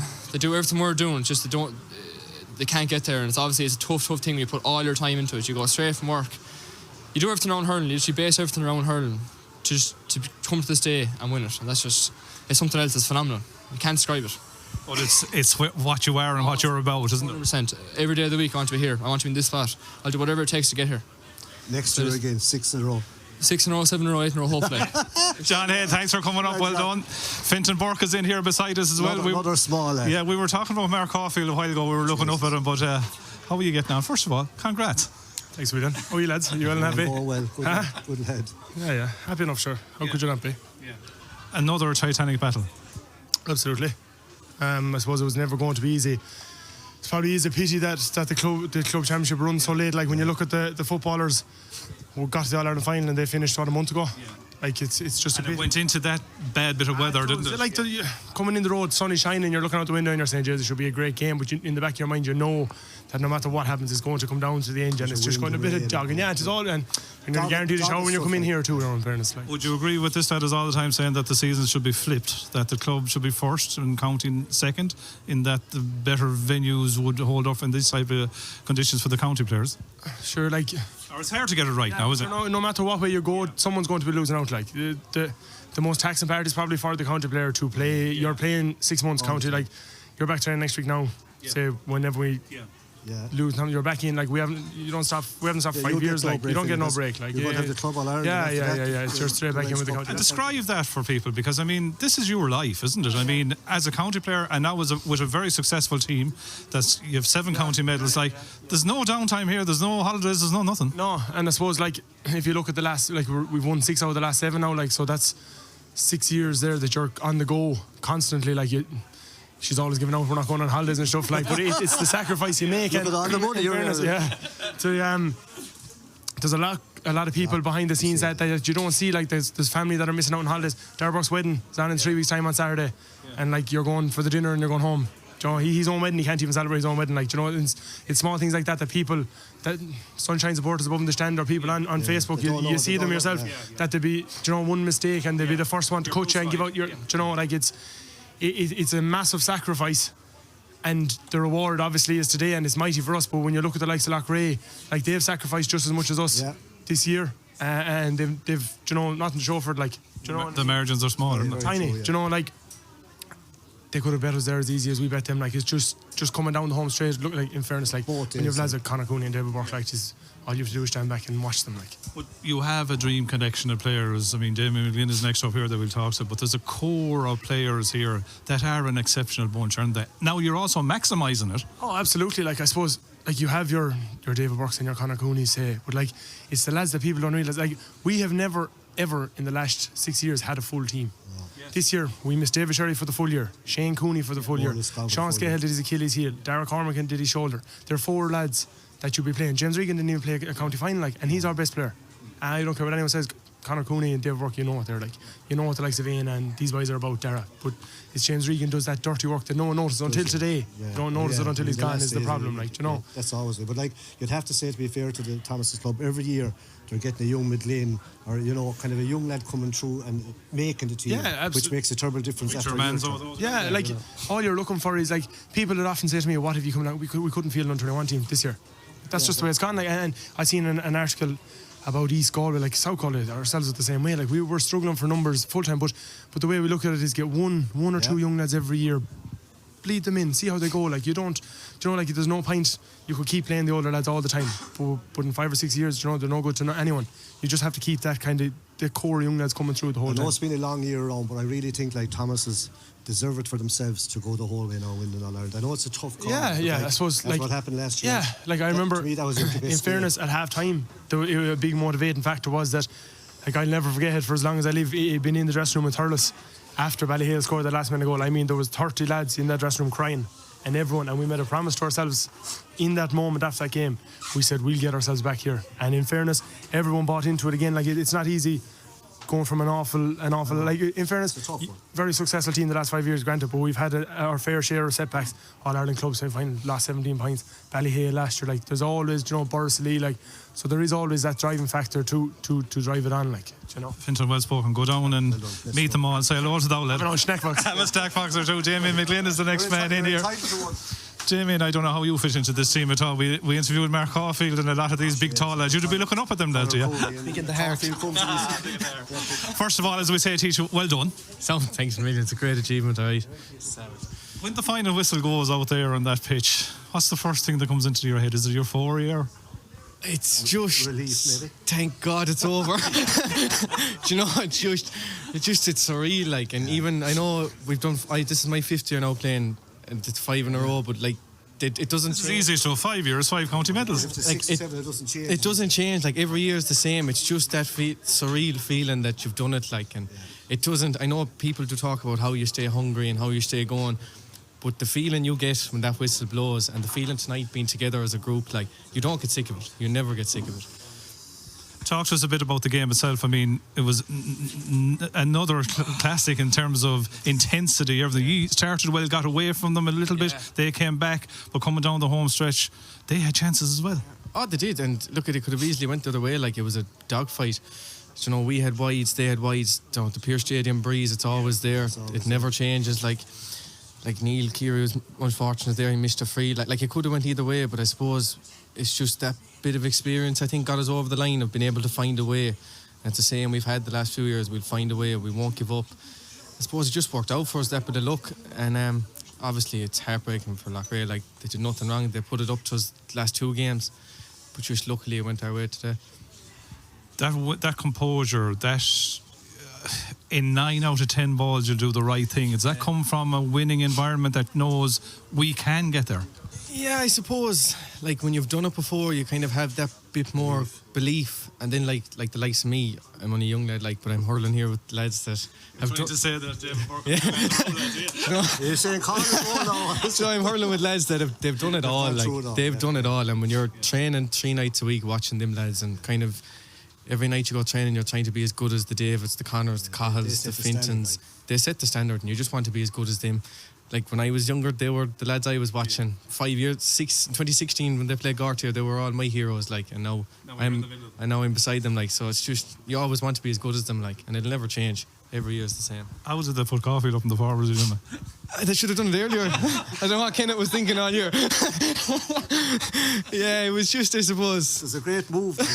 Something we tried, yeah. Look, he's an absolute giant. You've seen him there. Man. He's a big man, and he's a powerful strike of the ball. He's a powerful runner, and look, it worked out. I'm delighted for him. Kind of been in and out of the team the last few years, and you know, he got his chance this year and he took it. And look, hats off to him. Fair play to him. It's great for him. Like, it worked out. Damien, we'll let you go down and celebrate. Well done. Thanks for coming up here. Fair play to you, Damien. Cahill Burke is the next man. This is the Burke man now that no one knows. Yeah. He goes unnoticed every day, but he's there playing and he plays well every day. But now he's the scoring wing back as well. You want to be careful, you could wind up full forward, because the things are going. No, stay don't worry. You wouldn't know what kinesthetics to do. Like, tell us a little bit, like the younger lads, but you've been around a while, and not hitting age or anything like that, but today and these days, these are unbelievable days, aren't they? Oh, yeah. I'll be taking 2 weeks to recover now after that. But run around as an infected. No, just the times are changing. You have to keep up with the you have the modern game. Yeah, you have to run, you have to work. It's not like 10 years ago where you stood in your position, you hit the ball down the field. Like, it's all running, constant running, and off the shoulder, get the ball into space. And I had to change my game. I had to get a bit fitter than I was maybe 10 years ago. I used to stand in the cornerback position, but I know it's working out right. And this game is the modern game, isn't it? Like, I mean, the 2 inside, the 1 inside. It's the full back line, full forward lines now probably used to be, maybe we'll call it slow or whatever, but the pace is in there now, isn't it? Yeah. Just on last week, maybe the space was, you saw it last week. Yeah, just a few boys run the space, the forwards, and if you give a forward an inch, he'll hit it over the bar from any position, like. So you just need to be tight. Today I thought we were a bit tighter at the back today. We didn't probably go up. Yeah. We didn't fucking leave ourselves open a small bit, so we just tightened it up a bit. And this record of no goals now in 7 finals conceded, I mean, something else, like. In weather like this, if you're not conceding major scores, it gives you a platform, doesn't it? Oh, it does, yeah. It keeps the game ticking over for you, and if you can keep it tight at the back, and even a block or hook when they're in through on goal. You saw Anthony Burns there, he shot a goal, Finton threw his body in front of it. Yeah. Like, that was a huge lift for us to get back down the field again. I think we got a score or 2 then after that, and it just drove it onto the finish lines for us. How important now, looking back at last week? I mean, they went 6-1 up. There was a stage where they looked to be getting away from 7-2, but you kept in it and brought it back to 2 for half time, just looking back to last week. Yeah, it's one thing we pride ourselves on. Like, if things aren't going well, we'll stay going. Like, get in the tackle. Don't be waiting for someone else to do it. Don't be waiting for the hand pass to come out. Get in and win that ball yourself, because when things aren't going well and you're standing up watching the match, that's when the game will go away from you altogether. But if you're getting in the tackle, you're still in the game. And thankfully last week we stayed there. Maybe last week we were a bit flat. I felt a bit flat anyway, but this week then I felt, geez, great this morning getting out of the bed, and I said, couldn't wait for the match. Roaring for road. Yeah. Tell me, the brothers get married, is Dara? When is that, the 17th? Is that the same day as the match or anything like that? Jeez, I don't know, is it? There's a match on before it. Oh, jeez, no pints over the wedding. Carl, well done. Fair play to you. Thanks for coming up. David is over here as well. David Burke comes over and sits down here beside us. Well done. Congratulations, sir. Well done. Fair play. Yeah, it's a good win. I mean, under the cosh there all the way through again, really, there's nothing between the two teams. Like, you can see the last day and today, only a puck for a ball, and right down to the end they had a chance to level it again. So there was small margins all the way through the game, and I suppose we maybe tipped that scale a little bit in coming out in those. So delighted with the win. Savage to do the 5. Did you do much during the week? No, very little. All you can do, it's more of a mental thing. An awful anticlimactic feel to the game the last day, trying to get yourself down. Like, I didn't even sleep Monday night at all. You're trying to come down off the high of the euphoria of the game, and the crowd is in at the last day. So It was more of a trying to reset your mental focus more than anything. Like bodies, we probably felt we probably didn't leave enough out in the tank, like out in the field last year. We didn't really play, as much as we could have, and just done very little. Recovered, knew what we were doing during the week and got the plan in place and just stuck to that and got the bodies right for today. And look, I think early on it was just about the start, keeping it tight. We an awful start last year, to be honest. Like 6-1 down after 5 minutes, so a little bit tighter today. And Loughrea had purple patches in that game, don't get me wrong, and we just probably weathered them and went again. So look, delighted for the lads to ground it out. I mean, for the difficult year, we lost a lot of players by far. For kind of being managers, the toughest championship to manage a team. Like I tell you, the stuff, like lads were out, and like the turning point was the Clarenbridge game. Without 100% of a doubt, the performance the lads put in that day. Some of our lads, became men in the second half that hadn't played in real tough games, environments. And Clarenbridge were one of them teams that some performance, and I think that put us back on track a little bit, refocused the minds, and we went from there. But don't get me wrong, Loughrea were a really good team. They have a really good plan the way they set up. Threw something different at us that we haven't been used to in a while, but again we learned a lot from the last and put a few things right today. I'm intrigued by what you said you didn't sleep Monday night, because that was in my head all week. How you come down from a game like today, you don't do that. You just don't walk out the gate and say we played a count of 5, we won it, we drew it, whatever. The mental thinking, it takes over your mind, it takes over your body. Then you maybe by Wednesday or so you're saying, God, we're going again Sunday. So you have to come down, relax a bit, probably listen to a lot of outside noise, and then get yourself right again. You do, and I suppose the common theme during the week was listen to people. It was a great game for the neutral, which it probably was, and everyone felt it was very well. No, and like you're thinking of what you could have done in the game, and right up to the last minute, Keary was on me where he get the ball off, and you're thinking of those little things in your head, playing things over and over again, and you're like, exactly, and you're trying to hold on a second. You just need to reset yourself. There's another game, another 60 minutes. You do your job again the next day. What you need to do, and I think we just refocus. Good few of us were chatting during the week. Come Wednesday night, we train. And you just have the plan in your head and you go from there, and we stick with it and trust the lads around us. And again, we didn't really play that well. Some of us didn't the last day. So if we knew during the week if we could get that performance up, win the individual battles and go from there, we'd be happy enough. Sarah Donnelly, you've soldiered with this lad on plenty of occasions, coming here beside me. To put him centre back today, I think his performance was huge as well, wasn't it? Yeah, and he was centre back for a period the last day, and I suppose what I felt from looking at it today, now David might comment on it, but they protected that D zone a bit better. The running game from Loughrea, they didn't come down that middle channel as much, whereas when they went 6-1 or 6-1 behind, a lot of the Loughrea scores early in the game for the drawing game came down that centre line with multiple runners. I think he blocked that up well, and I think he used the ball a small bit better.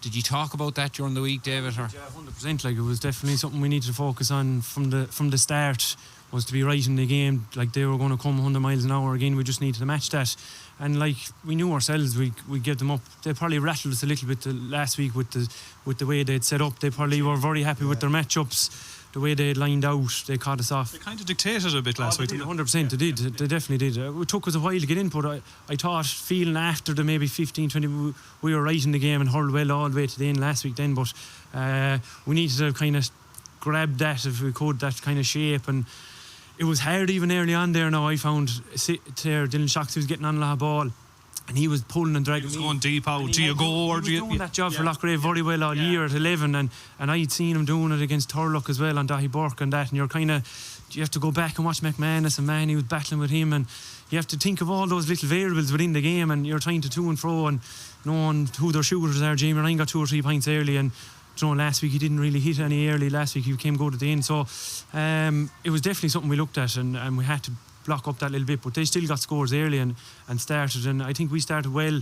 We used the ball better, but we still hit aimless ball down top of Johnny. Johnny read the game very well there early on, but it was our use of the ball. We kept hitting it down them, and I know remembering back, I was saying to Burner half time, he had 3 wides, like, if he could settle himself and take the scores, he was getting on a load of ball. That we could have got a couple of more scores there, maybe going a little bit more up. I felt we probably were maybe 1 or 2 points, maybe 3 points a little bit better in the first half, but look, we took that. We knew it was going to be an uphill battle in the second half. It was all the way to the end. Like, you could see the intensity in the hits, the tackle, to let go, like. Just let go. The ref was letting her go up and down the pitch, and his calls it there. They didn't. It's hard to get it all free in the forwards. There's no freeze. But look, I think Conor hit two monster frees at the inlands. Oh, they were unbelievable. The one this side of the stand was going against the wind, like it was unreal. And I think, yeah, look, they had a chance right then. They'll probably be disappointed they didn't get maybe one of them. But it's that composure as well, and yeah, I suppose it's luck too, I suppose. It's luck, yes. You get on the balance of play. We had a few wides as well, and into the wind. It's not as easy to strike into the wind as it was. We had a few balls that went wide that side as well. But look, yeah, over the moon. I think taking the championship as a whole, we're delighted like to go down without. Rigo missing there was a huge loss, but the boys stepped up, and even not having Shane today as well was massive. But look, the lads took with it like we did during the. David, do you realise how big a thing it is to do 5 in a row like in Galway? It's unheard of. It's huge. It's huge. Yeah. Well, the biggest thing in my head I had all year was like Peter's well done 7 back in 1907, and that's 115 years ago, and we're after doing 7 now. And I know 5 in my head was 7 all year. Like that was my number 115, and that's the history that you need to be thinking about. And look, I think maybe about tactics and technical stuff and all that last week, maybe we went into it a bit too much. I think the emotion side of things we got spot on this week coming into the game. We had lads in the right frame of mind, and the tactics and the hurling side of things looked after themselves after that. But it was huge to go after that, like emotion side, and get lads in the right frame of mind coming in when the ball's running. As well, David, you're conceding no goals. Yeah, it was huge. I thought they might have got one there. Very lucky at the end. Finton put in an unbelievable block, but like Finton literally put the body on the line. He's been doing that though. You can call back every year, maybe in particular games. He does that kind of a block all the time. But no, I'm delighted for the group, especially the young lads that have come through, like the likes of John Head, massive game there in the second half. Duggan probably would have been disappointed last year. The serious game. Mark Caulfield, Victor, Flann. Conor Head coming in this year, played 5 games in the group, was probably lost his place then, but like he come on there and do the job in the last 5 minutes, and that's what you want, like that's what you want out of the panel. Well done, sir. I won't ask you who was the hardest lad asking the questions. Was it Donald? No hard questions. I was having rows with Donald in school during the week. Did you fight on the line? No, I didn't. You get them again. Regan has one up me now. Well done, Davey. Well done, Kenneth, thanks a million to David Burke. Kenneth Burke, the manager's coming over with me, and I think the boss is with you. Tell us, who's the boss, first of all? That's Tia, yeah. She's the boss. Started playing camogie this last 2 years there. She's a bit cold there, got wet in that shower there now, so she's not happy. Nice and sharp now. Yeah. Congrats, Mr. Manager. This management crack is fairly easy, isn't it? Take over a team, keep winning county championships. Oh my God, it's definitely not easy. The last 2 weeks now have been fairly stressful, alright. Trying to get them ready, and like Loughrea, massive challenge. We knew it was going to be a massive challenge the last day. We hadn't played a team like that with pace and all over the place and able to take scores, remember, so we had to really get the guys ready again today, and got a few matchups, but again it was ebb and flow, like there was nothing in it. Like they got scores, got ahead, we got ahead, and obviously Connor's a massive freeze near the end there. I thought if we get ahead near the end we could probably hold on, but they got chances there near the end as well. But that's the game. We probably missed a few the last year as well, and they missed a few early doors beat, so they probably balances out. But you couldn't ask for a better bunch of guys, and we only guide them, and they're the leader. They deliver. Kenneth Caulfield up front. When did you decide that?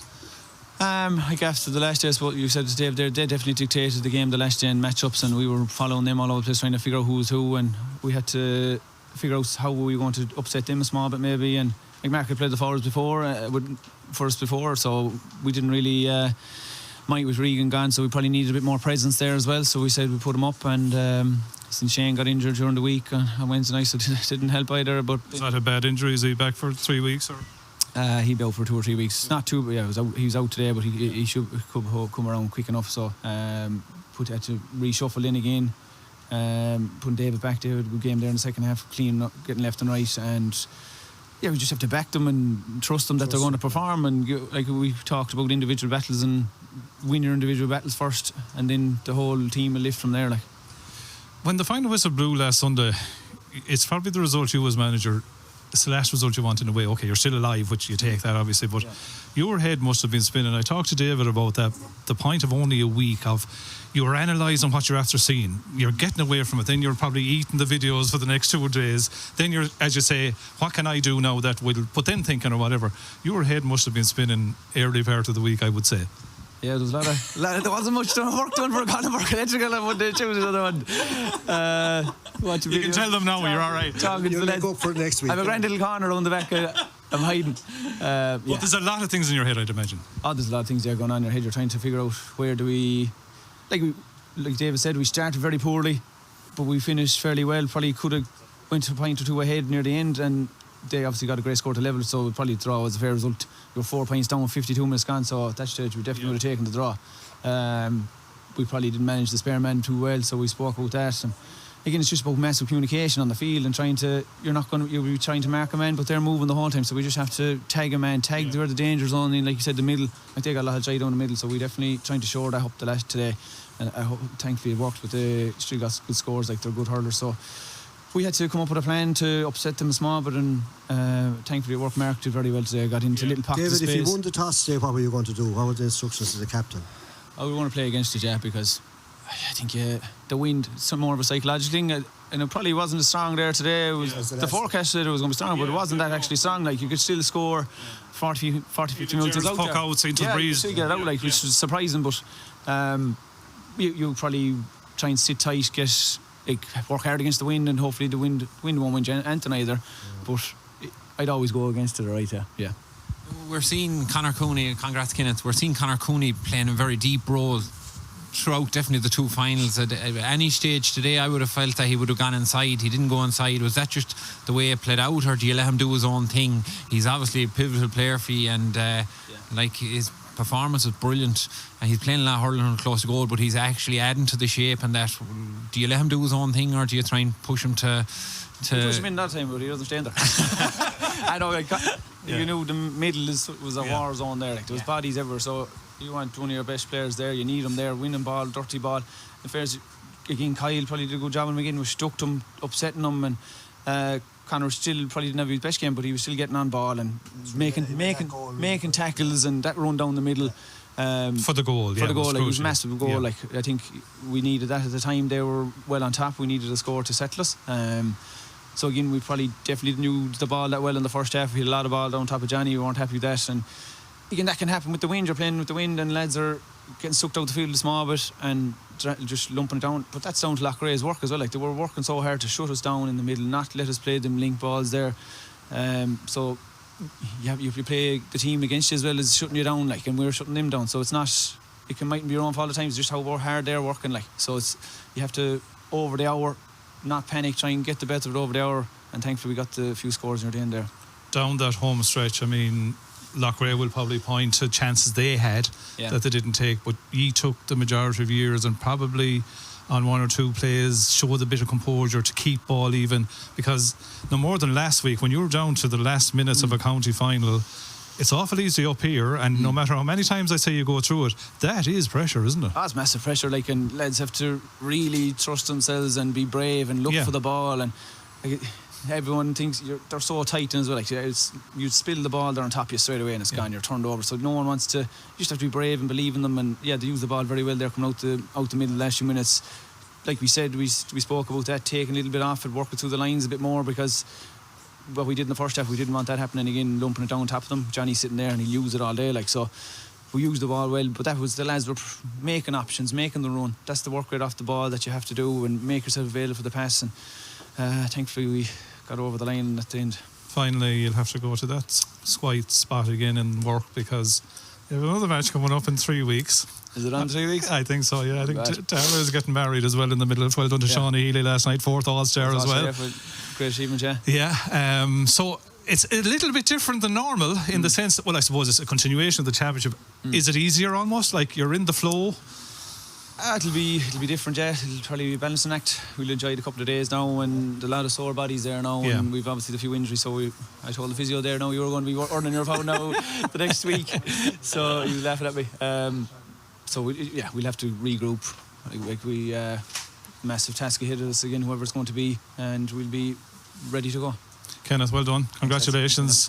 Best of luck, Kenneth, in the Winning championship. manager, 5 in a row achieved. Well done. Thanks to Cahill. Thanks to, what you say again?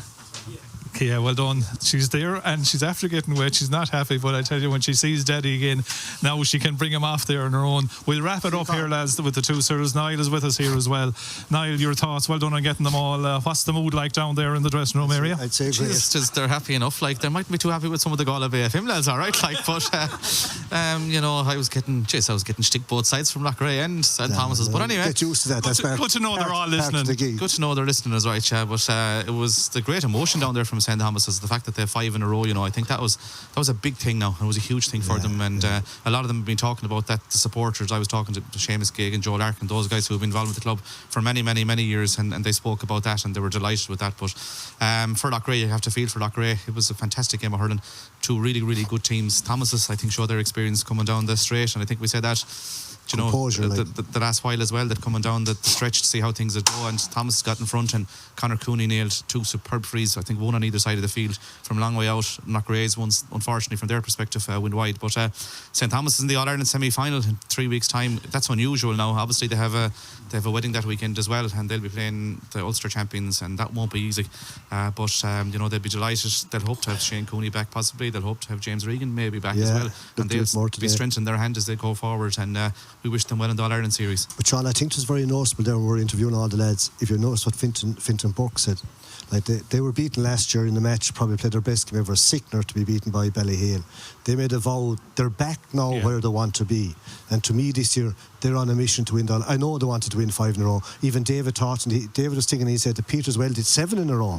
That's the other half of the parish, Peterswell and Kilcrease. He's thinking of 7, not 5. Now he's going for 6, but the big one in between, they owe themselves. They're good enough to win another club All Ireland, like, for what they've got, you know, for that pool of players. Last year was a sickener, and now they're right back. I know they have a wedding in between, but I can't see them blowing this thing. I see them back in the All Ireland final there to win it. Yeah, and All Ireland on their first attempt in 2012, and they probably felt they need a bit more out of what they've got from winning Galway in that series. Their eyes now are on, and it's, especially when it's on the run up to Christmas, they have a 3-week break.